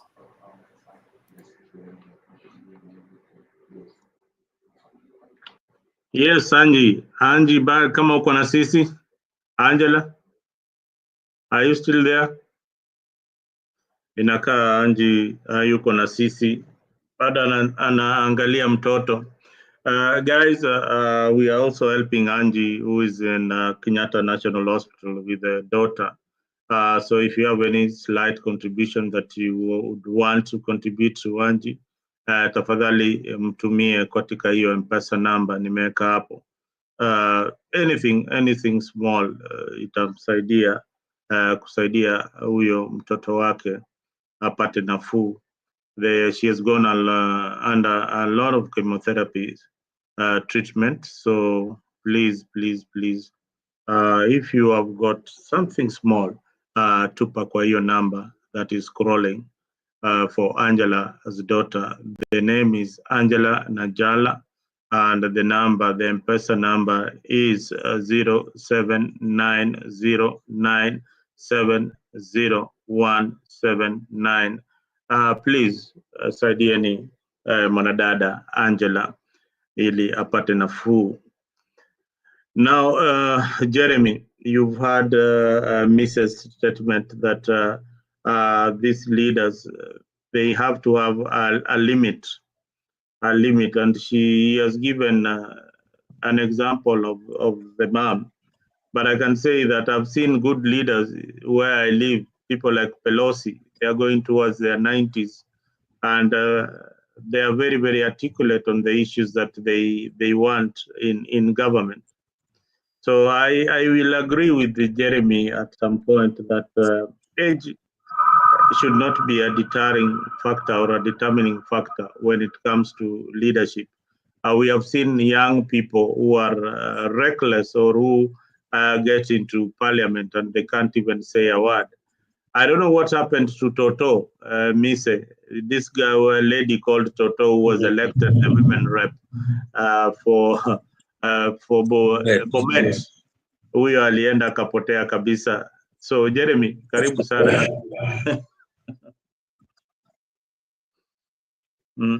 Yeah, for me, I think I stand by what I'm saying, and I think that's the way to go. The electorate is what needs to change. Our mentality towards voting and electing leaders is what needs to change, and that calls for a lot of civic education. Calls for a lot of shift in our education system.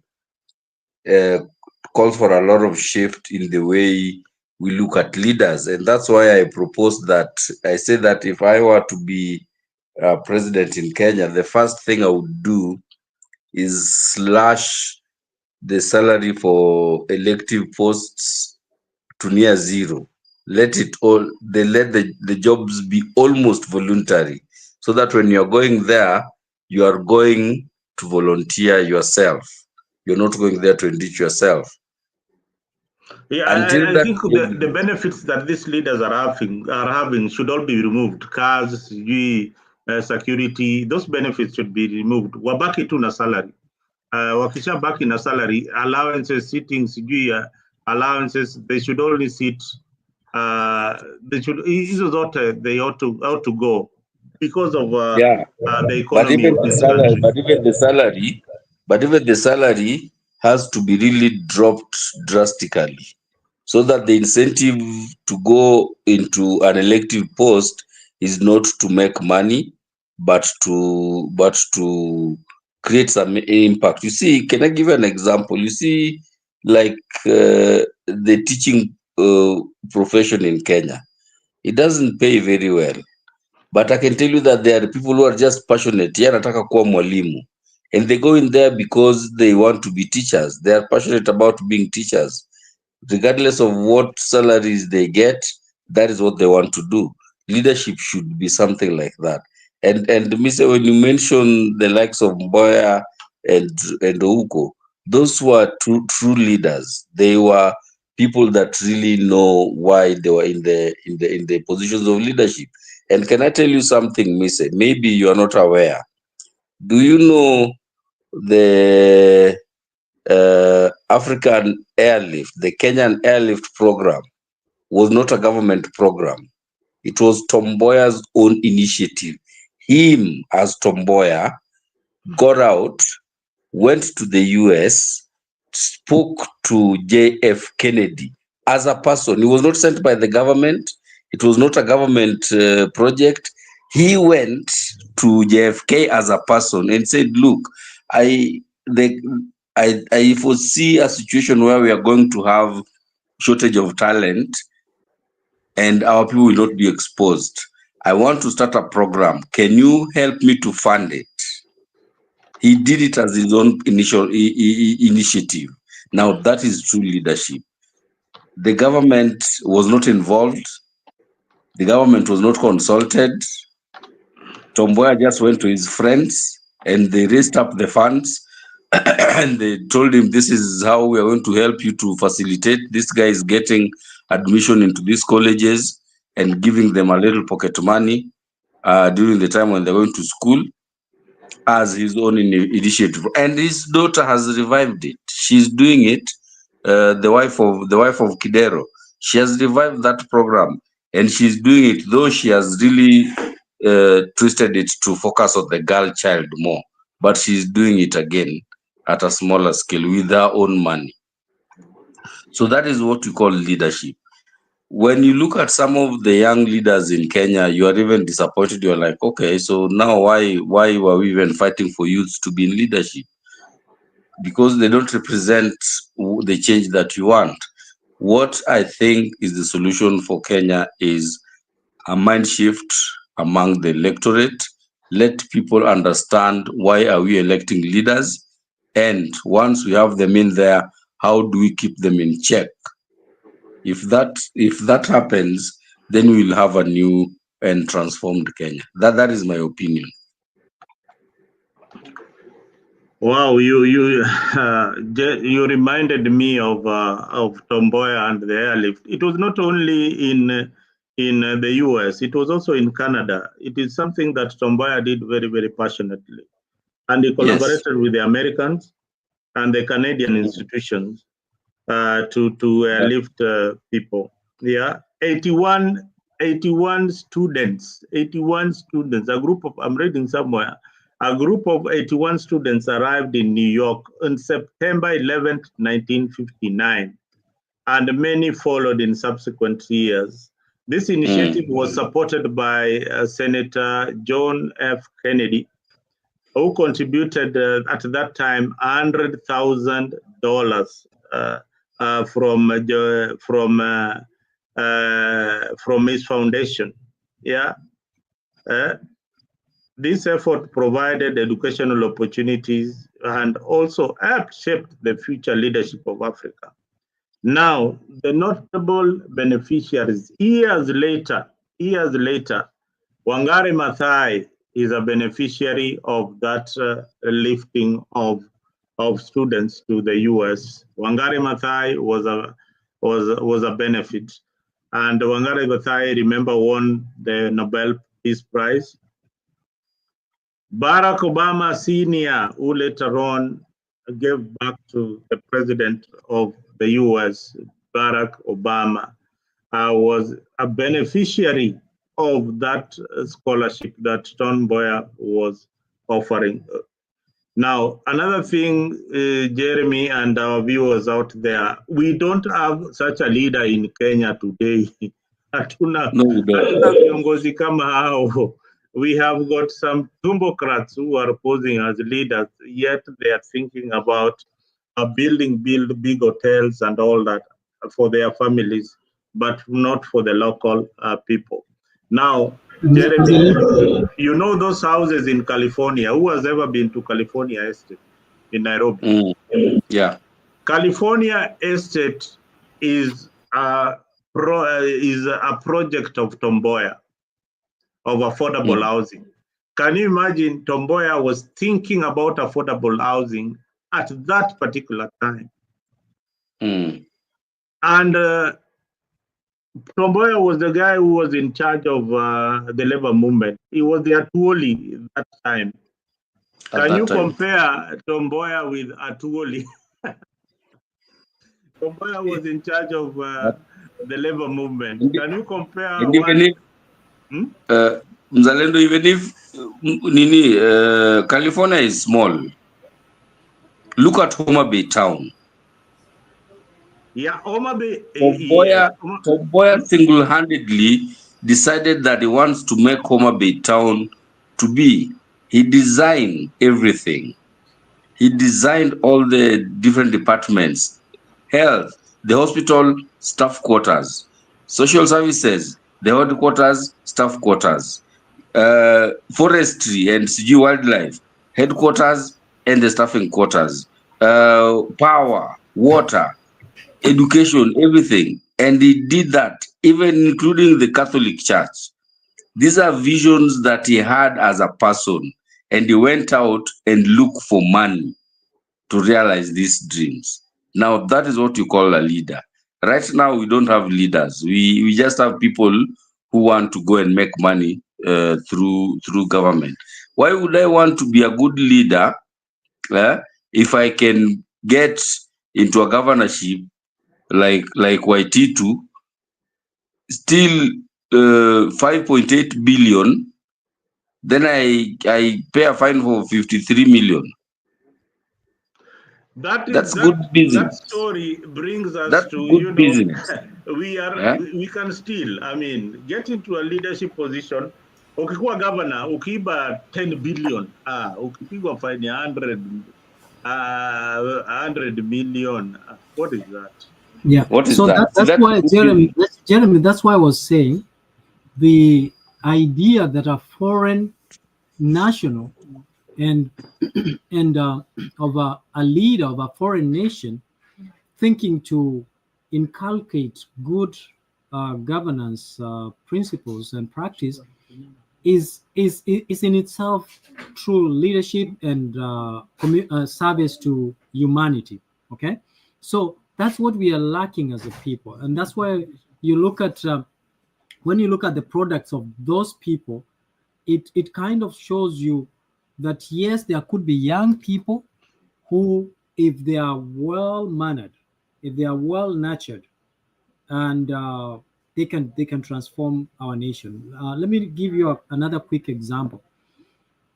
Jeremy, in 2009, 2000, I think 7, 8, 9, there was a PS of information and technology, and I think the minister was Samuel Bogiso. If I've not forgotten, the PS was Bitangendemo. Bitangendemo came up with a concept of concert city. Okay, he also came up with the idea of fiber optic and running the fiber and underground cable throughout the country, laying cables throughout the country. Now, before 2007, it was very difficult. Communication was very difficult. It was very expensive to have, even to afford to make a call. You remember we were talking about cancel. We were talking about how difficult it was to even have afford to make a phone call. Those times when ungenua simu ya Ericsson, simu ya Samsung, it was very expensive. But with the introduction of fiber optic, which is actually now way better, Canada doesn't have that infrastructure that Kenya has in terms of fiber optic. What Canada does in a repair the existing infrastructure, because they laid their cables like 50 years ago, and therefore it's difficult to lay like underground cables again, because it's going to interfere with the buildings and infrastructures that has come up. But Kenya became handy, and that's why technology was simplified and became affordable in Kenya. Just a PS, who hold a position of a permanent secretary, Bitange Ndemo, I think is now an ambassador of Belgium. Okay, but the guy was quickly forgotten. A guy who brought and worked and transformed the nation so that our communication was simplified, the freedom, the liberty of even social media, and affording having a deal with China of subsidized electronics. Mzalendo, do you know simu yenye inakuja North America na simu yenye inaenda Kenya, they are not the same, even quality, because the phones and electronics zenye zinaenda Kenya ziko under subsidy. These are people who worked and truly had good intentions for the country, but have they been given an opportunity in other capacity, in other areas, so that they can also transform those areas and so that we can grow as a nation? Have you ever seen anyone talking about Bitange Ndemo? Have you ever seen anyone praising Samuel Bogisio and Bitange Ndemo and remembering and reminding other permanent secretaries and other leaders that if you work diligently like these people work, you too in your area of jurisdiction, you can transform these areas. Instead we praise William Samoei Ruto, we praise Raila Odinga, we praise Wajakoya. Even Wajakoya akituambia tuvute bangi, what do? We praise him. So there is something inherently wrong with our nation that we need to transform.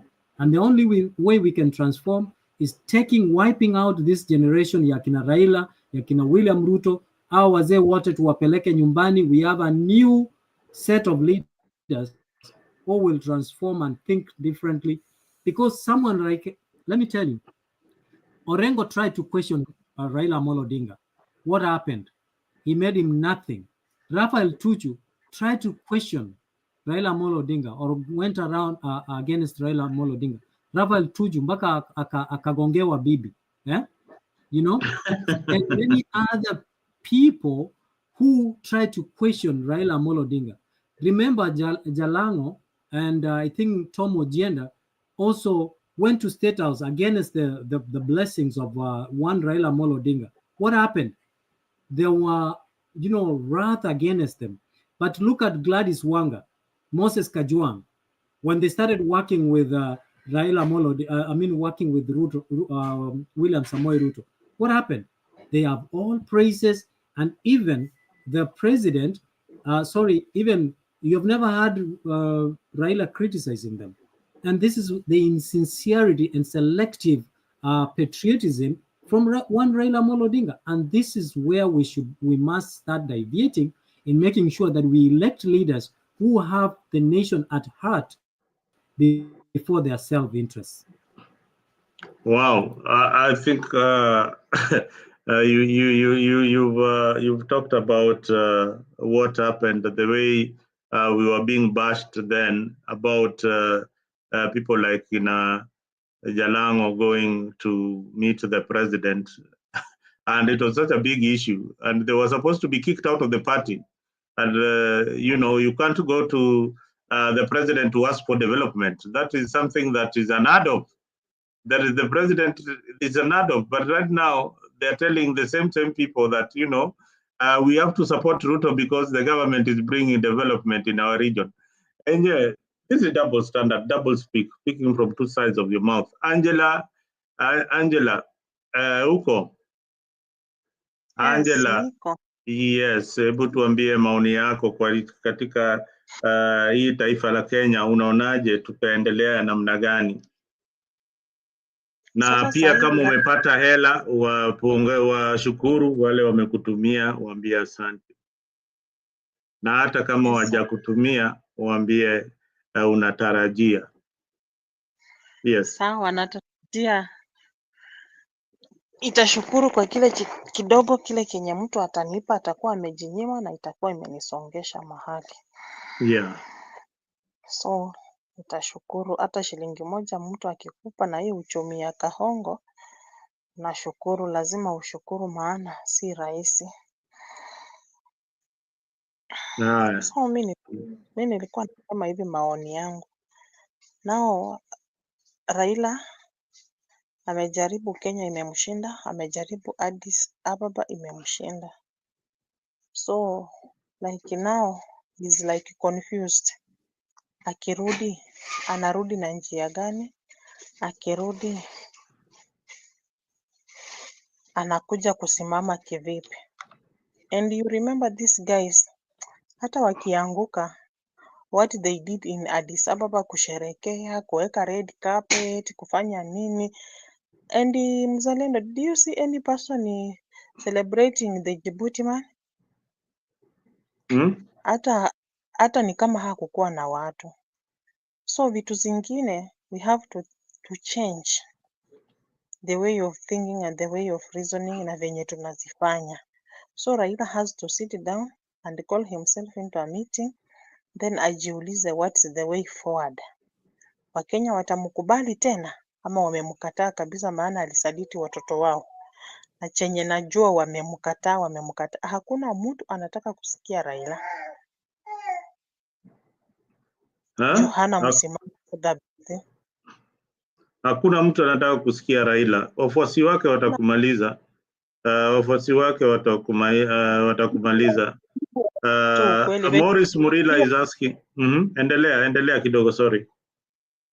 Mi huambia tu ukweli, vile niliwaambia AUC hatapata, ameungana na Kahongo, itamuweka chini. You can imagine Mzalendo, even Museveni did not manage to go to Addis Ababa to vote for Raila, and he was the closest friend to Raila and Ruto. Wow. Museveni. So hakuna retire asapoti mtu. Akiona asapoti Ruto, it's well and good. Akiona asapoti Kalonzo, it's well and good. Venye ataona. But watu wakati alishikana na Ruto, it has been more worse than. So people are tired with him. People are tired. And that's why yesterday you saw some celebration in some areas. Watu wamefurahi arudi Kenya, tuko tu na yeye hapa Kenya. You see? Unaona ni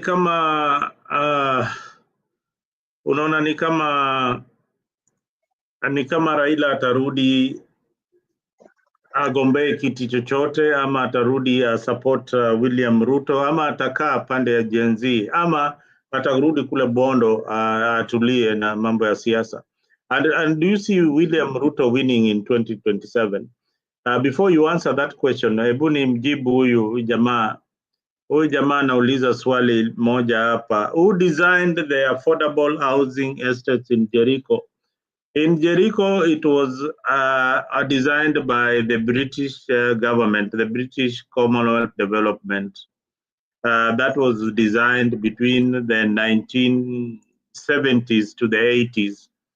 That was designed by the Britons. So that is what, those are the guys who designed those houses in Bahati, Kariakoo. Ukiona Kariakoo, ukienda pale chini kuna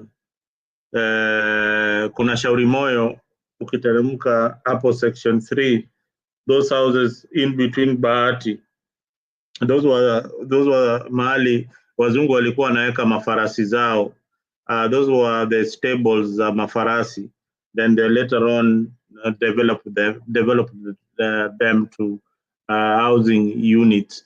So how the infrastructure you are seeing was designed by the Britons.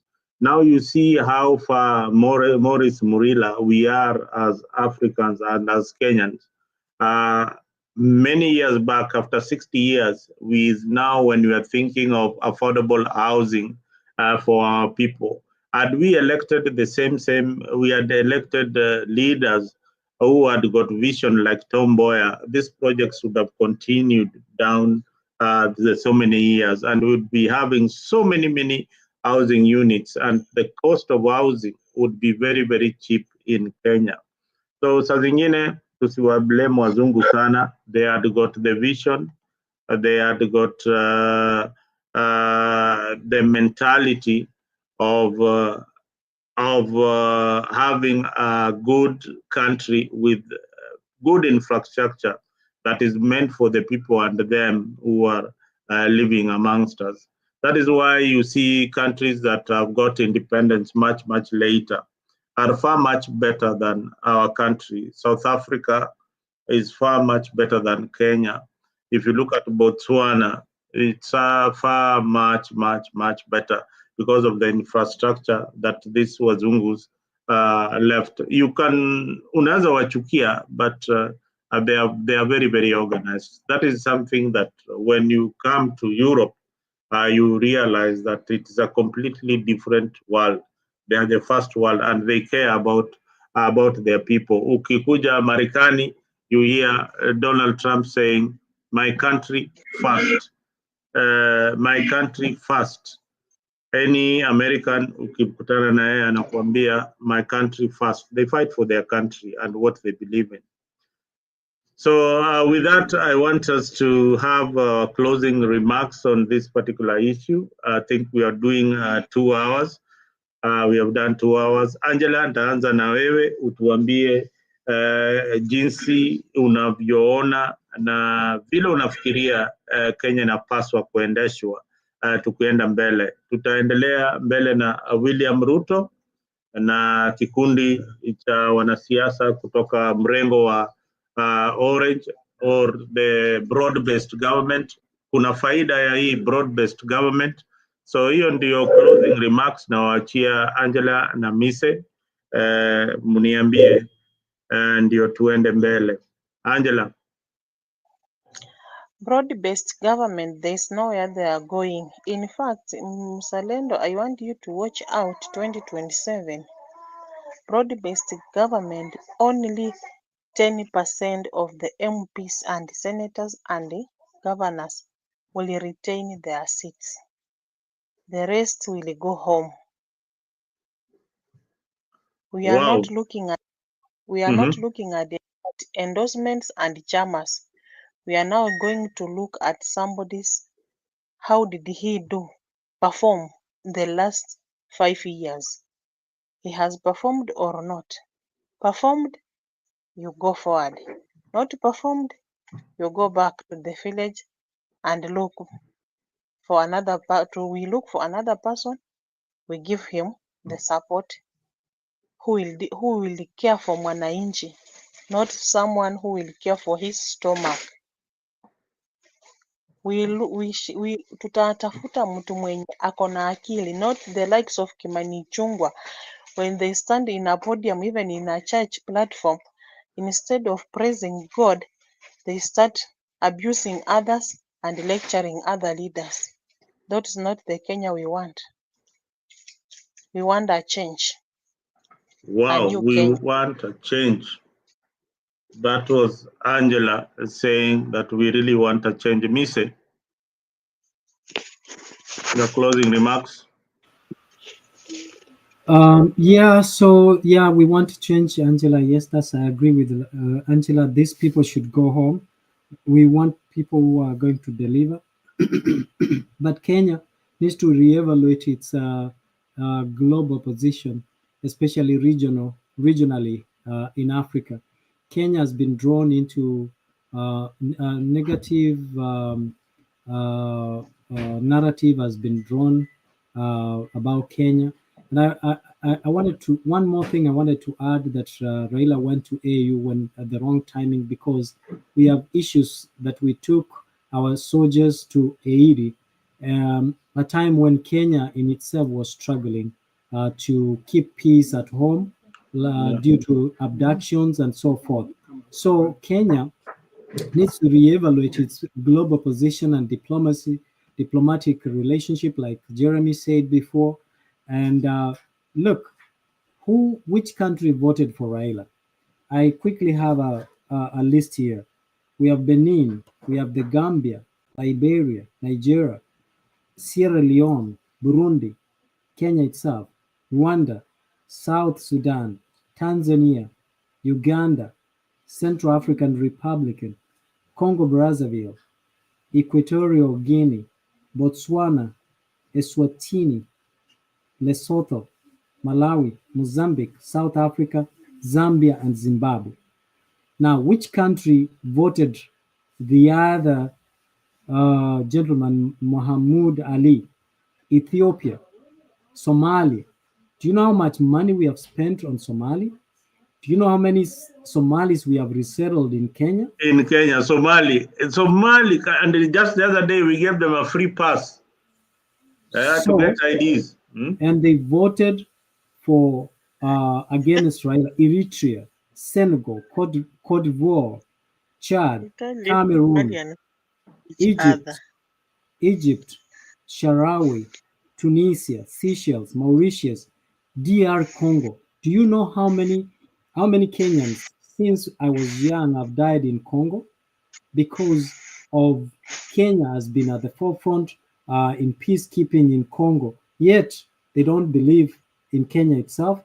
So we have Togo, Djibouti, even Djibouti that we have tried, Madagascar, Morocco, Algeria, Libya. Do you know, Mzalendo, if you remember Grand Regency? Do you remember? Do you remember Grand Regency? Our hotel, one of the prestigious. No, Grand Regency Hotel. Grand Regency, which now changed to be Lyco, which was bought by Libya. You remember? Yes. During the Kibaki time, there was a scandal of there was Lyco. a scandal. There was a scandal of that hotel. First, it was owned by Patni. Yes. So even Libya never voted for us. Mauritania, Comoros, Namibia, Angola, Sao Tome and Principe, Guinea-Bissau, Ghana. Can you imagine Ghana? Well, unasema Ghana, afadhali Ghana. Wewe, the country that is so annoying, there are two countries there. Forget about the rest. Congo and Somalia. Do you know how many Lingala songs Lingala una consume and how many artists we host each and every time kutoka DRC Congo? Even Cameroon. Fali Pupa, anaitwaje, Billiam Bell, Billiam Bell ana support hata Raila alikuja kwa functions ya baba last time. Yes. So look at these countries, and then we have to reflect. Look at even Cameroon. Cameroon had problems, and Kenya sent troops. I think it should be in the 90s or so, if I've not forgotten my history. But also, even so, look at Eritrea and Ethiopia. Do you know how many refugees are in Kenya? When Kenya in 2000 and I think in 2004, 5, 6, Kenya resettled a lot of refugees from Eritrea. And no. You are coming much later. The settlement of refugees in when Eritrea and Ethiopia had their war, when there was a war in Ethiopia, the influx of refugees then was in the 80s. Yeah, was in the 80s. I remember we used to live with a family of Ethiopians in Isili. Yes, and my first girlfriend was an Ethiopian. Correct. And so you owe us Mzalendo, wewe ndio ulifanya hata Raila jani. But I wanted to say that the people like Eritrea. I mean, if you look at South Sea earlier, before the dominance of Somalis, it was Ethiopian and Eritrea, and South B as well, and Ayani estate. These are the people who dominated there. So I'm looking at these countries. Look at country like Egypt. We've had an amazing relationship with Egypt, but look at where they put us. Look at Senegal. When it comes to African Cup of Nations, Kenya is a big supporter of Senegal. So we have to reevaluate ourselves and say, where do we stand globally? And we tried in 2017, we failed as Kenya, as a country. Now we tried with someone who is more, renowned and known in the world of politics in 2025. Again, we failed. So we need to go back to the drawing board. Perhaps we need to have people go independent. Without the support and massful mobilization of the government to front people to that nation, because we might not, those in power might not be having good history to be able to front candidates to that seat out there.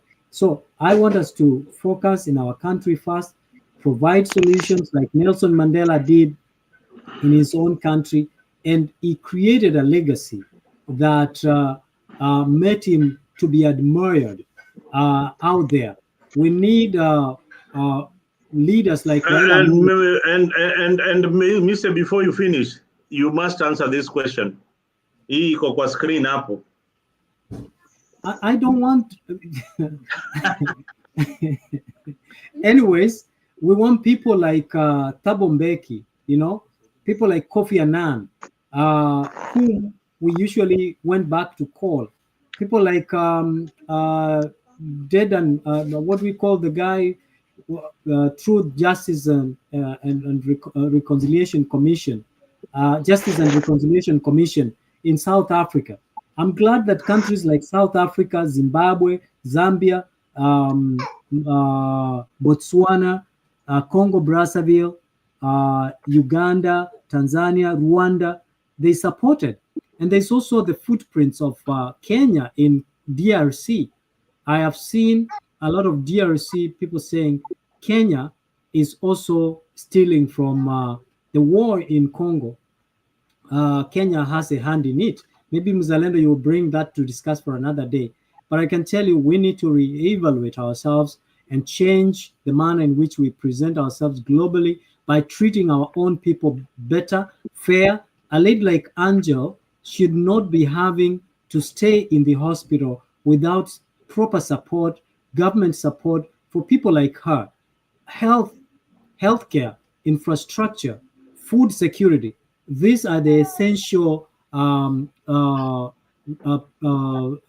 essential benefits that the government should take serious and provide to itself. When will we pride in our country? Mzalendo, you said this country, they say Canadian first, American first, make America great again. When are we going to make Kenya great again? When are we going to be proud in Africa that the country that is reasonable and I saw right now, I don't know if you know, there's mass movement from North America. The white people are moving actually to Africa, and their preferred country is Kenya because it is cheaper and you can easily settle or resettle there without struggling. Why are we not taking our competitive edge in Africa against other countries like Nigeria? Country like, of course, like Nigeria, Uganda, Tanzania, and other countries to become better. Look at Rwanda. What Kagame is doing, Kagame is fighting for his people. Look at the infrastructure. Look at the affordable housing that Kagame has put, despite the fact that he's called a dictator. He's protecting his nation. and is providing for his people, and therefore, even if he stays longer than expected, you would see that he has the best interest of his people. Who will have the best interest of the people of the Republic of Kenya? Wow, that was a good one, Mise, but you didn't answer Madison that whether Raila should go for the DP position. Tell Madison that Raila Molo was one during Kibaki's time. Raila Molo was the Prime Minister. Prime Minister, and I think it was Musalia who was the Deputy Prime Minister. And all Raila cried is Nusumkeka, Jaekewa carpet, nothing substantial other than Kulia Nusumkeka and so forth. Raila has held positions that really would have transformed our great nation to a different level. Although we do appreciate, wanasema mgala muue, haki yake mpe. Haki yake mpatie. Yale Raila amefanya mambo ya busara. Yeah, imeskuma our country, but they say to whom much is given, much is expected. Raila's been given much, and we also expected much, but he has not delivered. Giving him or making him a deputy prime minister, that position does not even exist in the constitution. Even as these positions that Raila Ruto created do not exist in the constitution. We are just living in oblivion, and this shouldn't be the case in a country that should lead by example.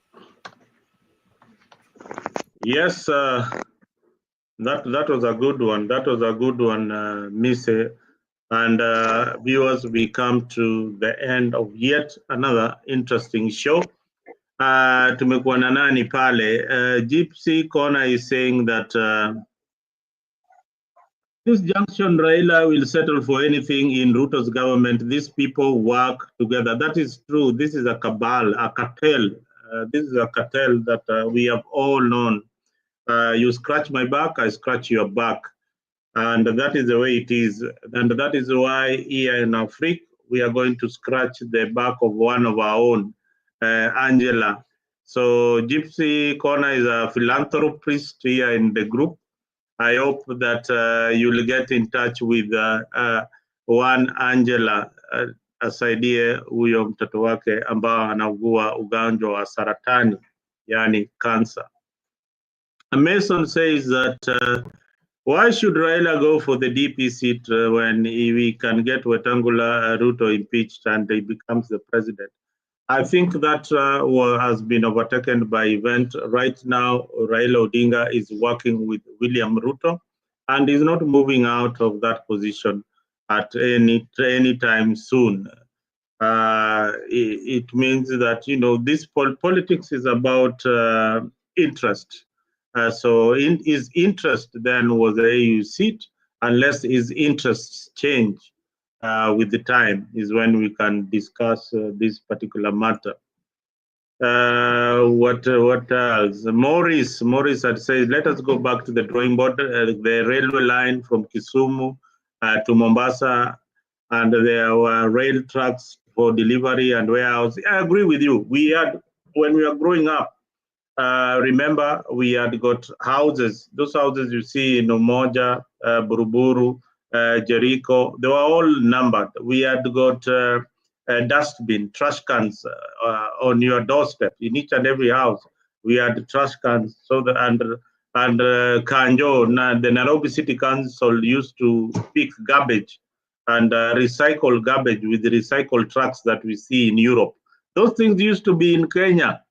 Recycled trucks used to be in Kenya. Nairobi was clean, spotless clean. You could not see even a butt of cigarette in Nairobi CBD. But Mwafrika kama kawaida yake, anaingia kama kuharibu tu. Having an African is like having a cat that is not disciplined in the house. Utampata amekunia kila mahali. So Mason, what are you saying again here? Mason, we lost Tom Mboya. We are now losing Gen Zs who are our potential patriots. This government is afraid of real young leaders. Yeah, you can see the way people like Babu Owino, Sifunas are being fought up and down. So long as you've got a different vision, people like Alfred Kiter, they cannot get space. But instead, their ambition is cut down by the so-called leaders. I think we need to have a blend of leaders. Need to have those who are visionaries and those who are yes leaders, those who are choir masters, those who say left right, baba akisema tutaenda hivi, baba akisema tunaingia kwa shimo. Ni kama ule Mungu wa Tongoren akisema na ukiambia wafuasi wake waende hivi, wataenda hivyo. Wakiambiwa leo uza property yako yote, mnauza. Waluya wamefanya hivyo kwa sana. Angela pengine atatuelezea ni ugonjwa gani hiyo iko Luya land, wanafuata watu wa dini mbaya sana. Awesome. What is awesome saying? Awesome. Andy, what happened to patriotism? What could benefit of losing a country just because of tribal politics? This is something that the political class has been putting out there, that we were about to lose the country during the Gen Z demonstration. But they are forgetting that during the ODM demonstrations, we were even anticipating to go to State House. But it didn't work out. So this is just a gimmick. There was no country that we were going to lose. The only thing that those Gen Zs were asking for were changes in government, and that would have happened so easily. And Ruto, I still say that Ruto has got the potential of changing the country called Kenya. And forget about this political class. Once he forgets about these politicians and come to the table with the real people, me and you, tutamsaidia kuongoza hii nchi. Bila hiyo bado atakuwa na shida.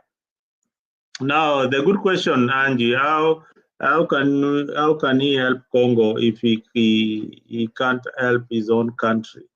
Yeah, I think the issue of Congo was a very hot potato. There's no way that Raila would have taken side at that matter. But I also think that he should have taken side and said that Rwanda is indeed intruding into sovereign territory of DRC Congo, and they ought to get out of there.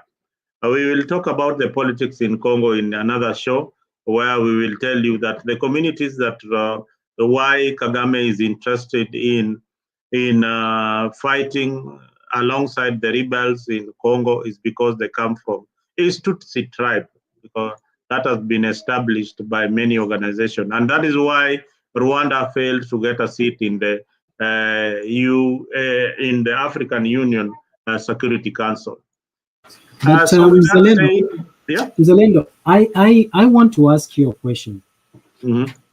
You know, this problem in Rwanda, I think we need to look at it critically.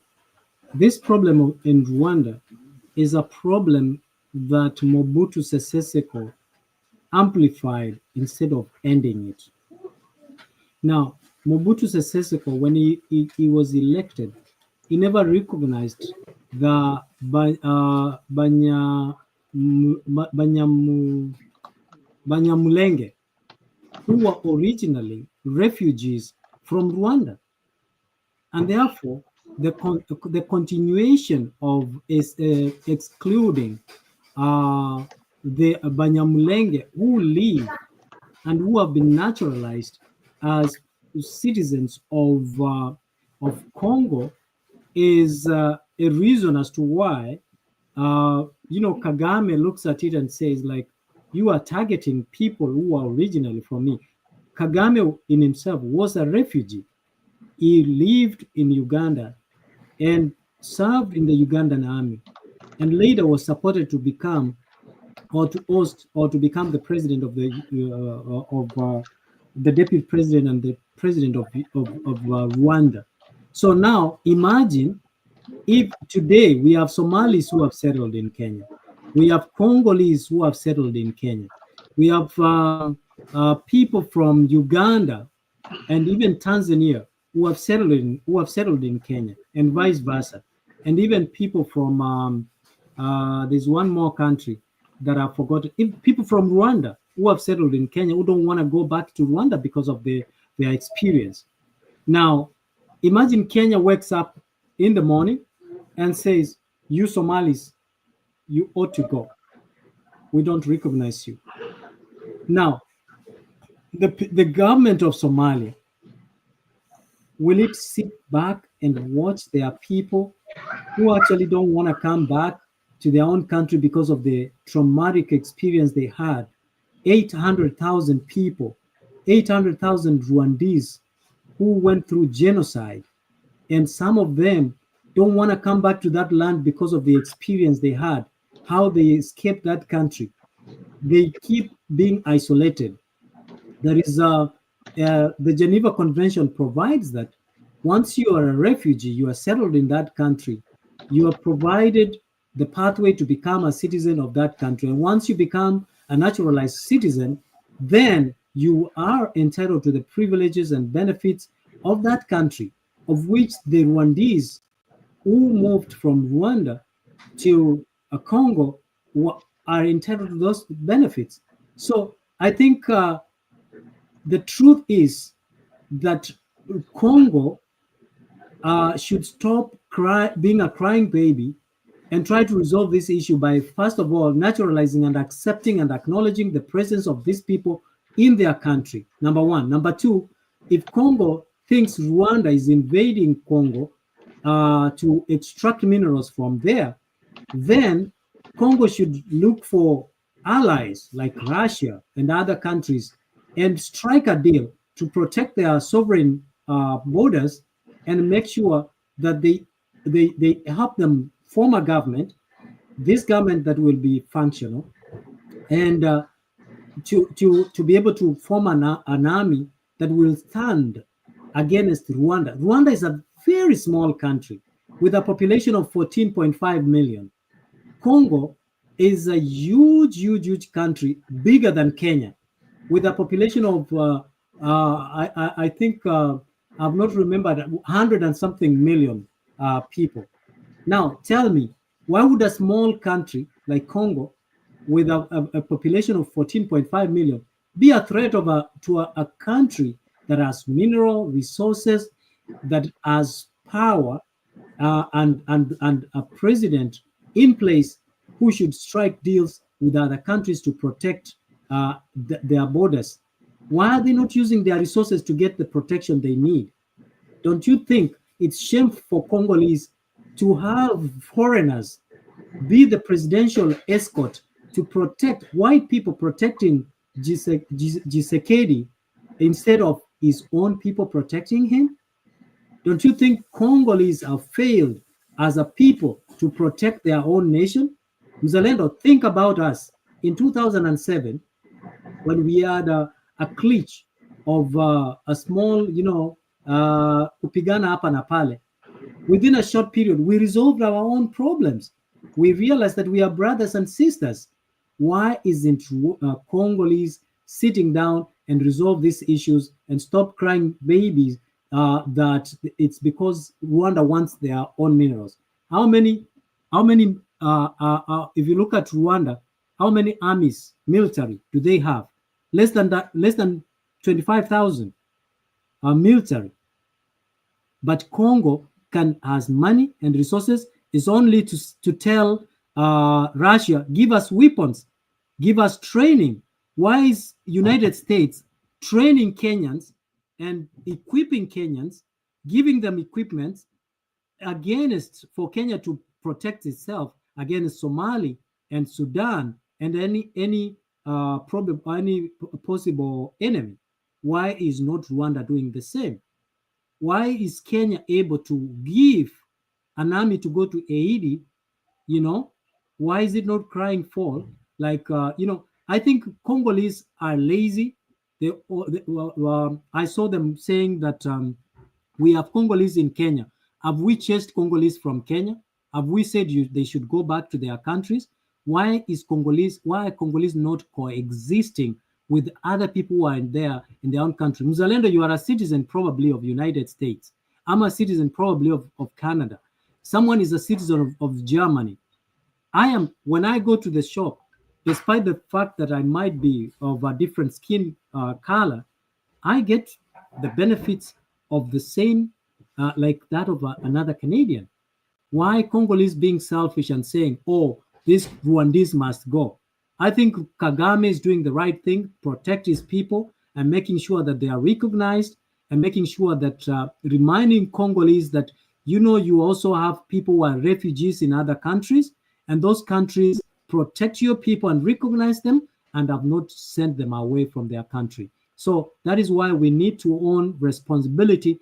And those Congolese who are abroad ought to go back home and fight and fix their own nation instead of crying like babies in other countries. Gypsy Corner, I know you'll send your donation maybe through M-Pesa, but me, I have what we call Cash App. I don't know what Super Chat is. Mise, do you know what Super Chat is? I've never used Super Chat as a way of getting money. Yeah, we normally get money through. You can text me Angela's number as well, okay? Yeah, Angela's number is there. You write it down. Ndio hiyo hapo. It's scrolling kwa screen. Kwa screen yako. Scroll hiyo number Angela Nanjala 07907. It is still coming back. The name is Angela Nanjala. Angela Nanjala. 07907 or whatever. 09. Oh my God. Umeipata? Yeah, I got it. Good, kama umeipata. Naambia rafiki yangu hapa, unajua tuliibianga mtihani, kwa hivyo lazima ukiona mara moja unashika. All right, the number there, yes, Gypsy Corner is taking the number. The number is, let me just put it nicely so that you don't, manze nakwambia God atawa bless, yani mkataka kujua blessings zinatokaga namna gani. If you help out, manze, ndio hiyo number now. It's not scrolling. To support Angela's daughter, who is suffering from cancer, battling from cancer, send your contribution to Angela Nanjala 0790970179. Tafadhali, I know manze, God akubless. Najua zile zitafika, yani one authentic one, I know. Mise lazima. And the Gypsy Corner, I know, Angela, you'll receive their money very, very soon. Now, God will bless in advance and on behalf of the Africa team, asanteni sana. Those are the things that when you do, you feel that you've done the right thing at the right time. Na mtu Mungu ataongezea zile mali wopote mko nayo, ataongezea zaidi.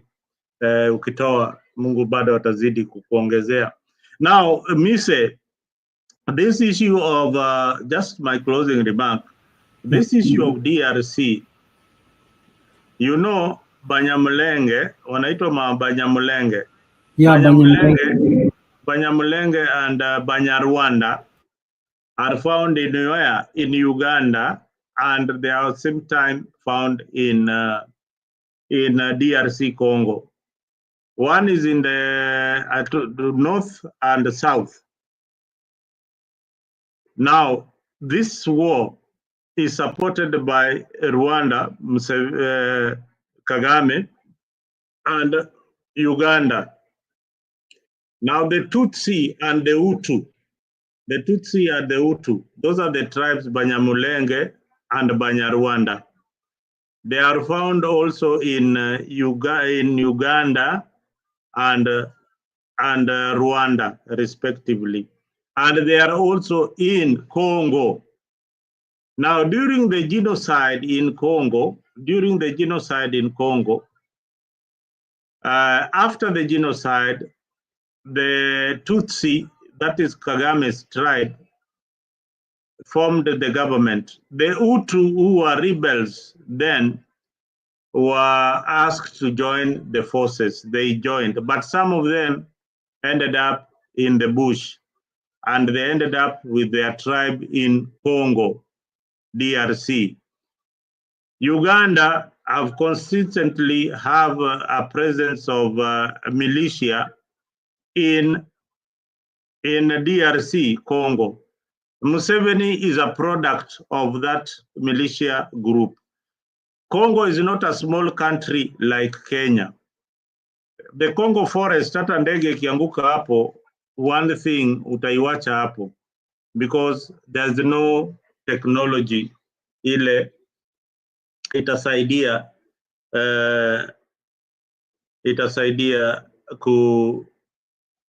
kutafuta hiyo ndege. So this war, apart from just about resources, it's about the stability of Uganda and the stability of Rwanda.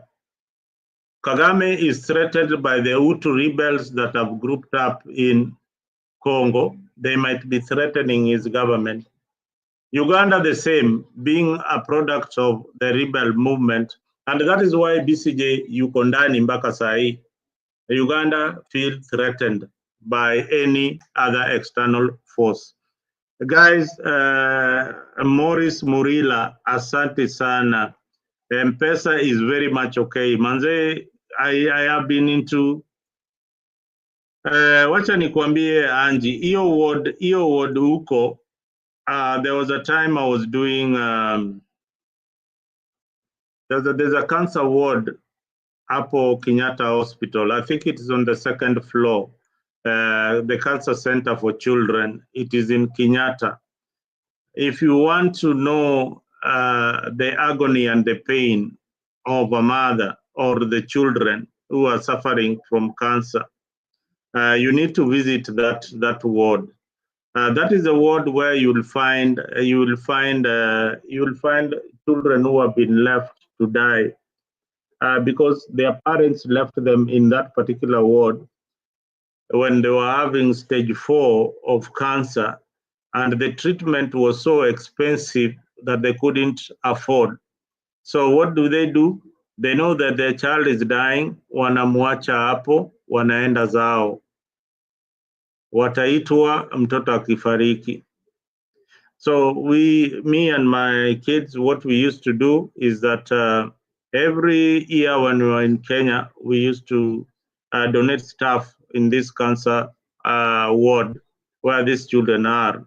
Some of them have not seen a pencil because the disease took them away from class when they were probably in class 3. They have not gone back to school. Wanatamani tu waende hata shule peke yake, washike tu hiyo kalamu. So if you donate a book to them, if you share a drink with them, even one minute. Is Angela Sindani? Yeah, Angela Sindani. Okay. Yeah, that is also her name. Yeah, Angela Sindani is her name. So when you share a drink with them, nakuambia, you see the joy. You see the joy. I'll one day share the photos that we used to take in that cancer ward. You see the joy in these children. Can you imagine umewacha mtoto wako kwa cancer ward in Kenyatta because you cannot afford the medication, and they are in stage 4, meaning that the doctors have got no way to treat them, just apart from giving them nursing care until they die. So that is the kind of situation that we have at Kenyatta Hospital. Not so many people know about the cancer ward, but if you have time and you are philanthropic, instead of sometimes taking your donation to the children's home, please visit the cancer ward at Kenyatta Hospital. Make sure you see those children who have been abandoned by their parents because they know they are going to die, and they know that they don't want to see them die, and at the same time they can't afford the medical bill. It is a sad situation. And I hope that God will see you through, Angela, and you don't reach this position where the baby has to die. Maybe you can say a word, because I know you have received some funds, Angela. Thank you, Mise. May God bless you abundantly. May you never lack. Wow, Mungu akubariki. wow. Thank you, Mrs. So much. That is what we do here in Africa, and we do it for the word and for the love of the Lord. So, asanteni sana, those who are tuned in. If you have got something small you want to send to Angie, I'm giving you the number again there. It's Angela Nanjala Sindani. The other name is Sindani. So ukituma hiyo pesa itamfikia. So those are the names. You guys, thank you. Yes. The name Banyamulenge comes from Mulenge. Mulenge is a mountain in Congo. So the people who settled around that area, they call themselves Banyamulenge. So, and this is the bone of contention. And I am learning from you that there are others who moved to Uganda and others who moved to, well, where again? Rwanda, I think. Banyamulenge, you see, like the Luo in Kenya, and the Luo in the Acholi, wanaitujitaje. And you find other communities of Luo, the Luo tribe in Ethiopia. You know, during that the story of migration, you find us scattered like that. So in Congo, that is surrounded by but is neighbored by Rwanda and Uganda. At the border, you find the Banyamule, the Hutu tribe or the Tutsi tribe in Uganda, same as the Hutu. You'll find them in Uganda, but these are Ugandan Hutu and Tutsi tribes. In Rwanda, those are the Tutsi and the Hutu tribe. They're only two. They settled in Rwanda. Now in Congo, Banyamulenge, and they now call themselves Banyamulenge and Banyarwanda. These are the Tutsi and the Hutu. When the war settled, they ran back to their motherland, Mali walitoka. So they settled to their ancestral land, and that is in Congo. And that is why Museveni is saying that this is our people. So when Museveni wants to see, when Kagame wants to see some of his relatives, he runs to M23. Huko kuna watu wao. Now look at how Ugandan rebels. We call that army for Museveni, we call it. Hiyo army ya Museveni inaitwaje? MF what? The army from Museveni. They started in those forests. That army started in those forests. Dr. BCJ left his job to become a doctor in that bush for Museveni.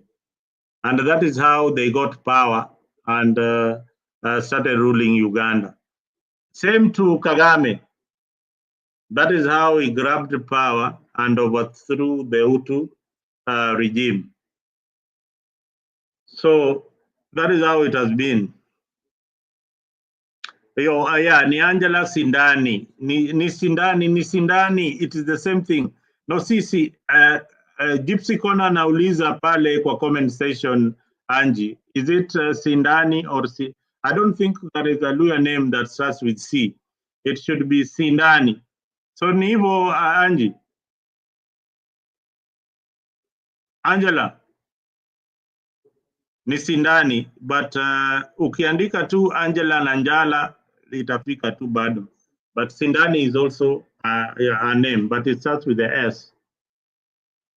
So I think with that, wacha tufunge kituo. Tutaonana later. Maybe as we leave, we should think about this. Yes. There's a question you asked, I didn't answer. The question was, why do people perceive Kikuyus as enemies? Or why do Luos perceive Kikuyus as enemies? Okay? Now, because the longest people thought the Kikuyu stole from Raila, and Kikuyus have been unfair to Raila and so forth. Now, think about it. It's going to be worse now. Guess what? Right? William Ruto is going to have Gladys Wanga as the deputy president. Okay? Which means he's targeting all the Luo support from Luo Nyanza, and that's why he was sending Baba to AU, and then after that, all Luo will support, because Gladys is generally acceptable. She doesn't have any scandal. She's not a big mouth like Milo Diambo, you know. So that's what you think. So I think she is nationally. Anyone, if you give Milo Diambo, if you bring Milo Diambo and Gladys, and they don't say nothing, people will generally go to Gladys. She is less dramatic, more presidential, less dramatic than Milo Diambo. Milo Diambo anaweza enda atoe nguo huko kwa vice president's residence aseme atuambie maneno magumu.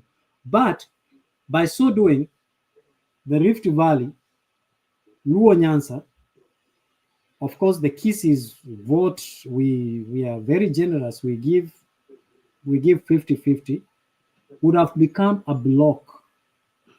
Cost would have been, because Governor 001 is there, and kina Amazon King au wote wako ndani ya serikali, maybe cost will also be swayed to vote for Ruto.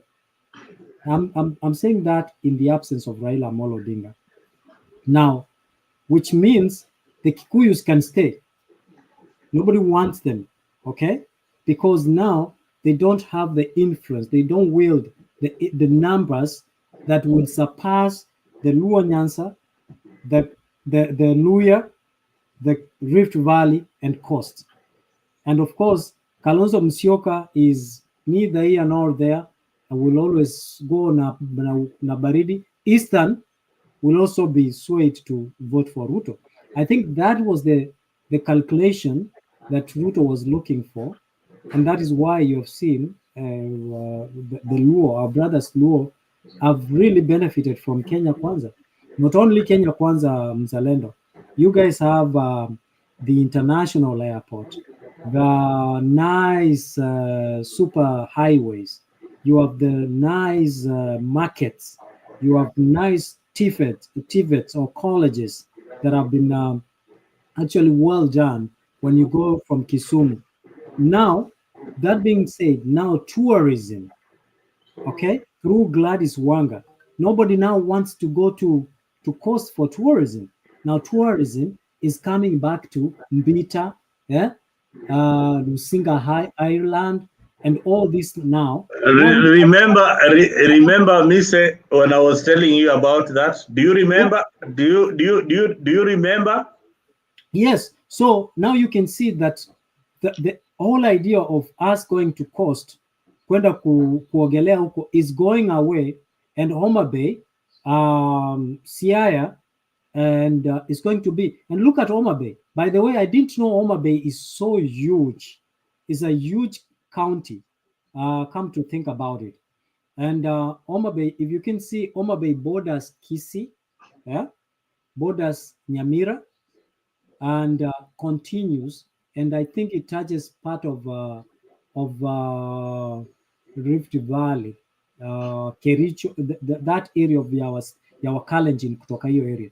So that by so doing, William Ruto is aiming, he knows that Gachagua might be a thorn on the flesh, and that's why he's taking that direction that way. I don't know what you think about that. Well, historically, the Luos and the Kikuyus, they talk about that oath that was taken many years ago. But one thing I would say is that the young people don't know about those oaths. I can tell you the people I associate with, frankly, and the people who can come when you are in trouble, or the people who can invest on social capital are the Kikuyus. Compared to the Luos. On social capital, the Kikuyus you can rely on. But on other aspects, like watching a football match, going to have a nice beer and a drink, or going for entertainment, you can rely on the Luos to give you a good spot. On radical political view, you can also rely on the Luos to give you the kind of support that you need. But on social capital, on the kind of investment that you want, then the Kikuyus are way ahead of the Luo community. If you go to Europe, if you go to anywhere in America, that connection, they have it better than the other communities. Even the Kisi community among themselves, they have good social capital, although they have changed with the time, but they have that social capital among themselves. So it is good to be realistic, but in terms of politics, Ruto knows that he can rely on Baba to deliver the whole of Luo Nyanza or part of Luo Nyanza on his basket. And that is the way it is. That is the reality. So our politics is tribal. The political class knows how to use the tribal narrative to bring the other tribe together. But me, myself, and on behalf of Africa, we are not tribal. We believe in one Kenya, one people, called country called Kenya. Just like we believe in one Africa, free borders. We don't care whether the Djibouti guy took the seat or not. They are our brothers. But we need to live with that reality that some people think differently. Some people think differently. Kikuyus will be good in business, Luos will be good in other things. Kisis will be good in other things too. Mijikendas will be good in other things. So we have got those dynamics as a tribe, as tribes in Kenya. But one day, this issue of tribe that is used by politicians will come to an end, and we will think of our country first instead of what is my tribe thinking about before I cast that vote. What is my tribal kingpin thinking about? I don't want to annoy my tribe kingpin before I make this decision. So let us think of, and the sitting government should also know that there are decisions that you make that will be unpopular among the rest of us who think differently or who think about the country first. We put our country first, our tribes second. So tuwe na uzalendo na tuweke nchi yetu ya Kenya mbele ya kitu yoyote ile inajaribu kututenganisha kama Wakenya. Na kwa hayo naambia kwaherini na tuwe na usiku mwanana. Thank you, Mise, for being part of this broadcast. Thank you, Awesome. Thank you, everybody else who was there. Gypsy Corner, thank you for your contribution, and you never disappoint. Thank you very much. Murila, asante sana for the M-Pesa. Angie amepokea, and I think she's in tears. If you know Angie's story, Angie anauzaga mwogo, anamkaga saa 12 asubuhi, anaenda kuchukua mwogo pale marikiti, anazitembeza pale kwa magaraji pale Kariobangi ili aweze kulisha watoto wake. She's a single mother. So guys, thank you for your support. Asante sana na mtabarikiwa zaidi. And that is what we do here in Afrique Family. So if you have not subscribed to Afrique, please join the family. It's not just about politicking, but it's about looking up to each other.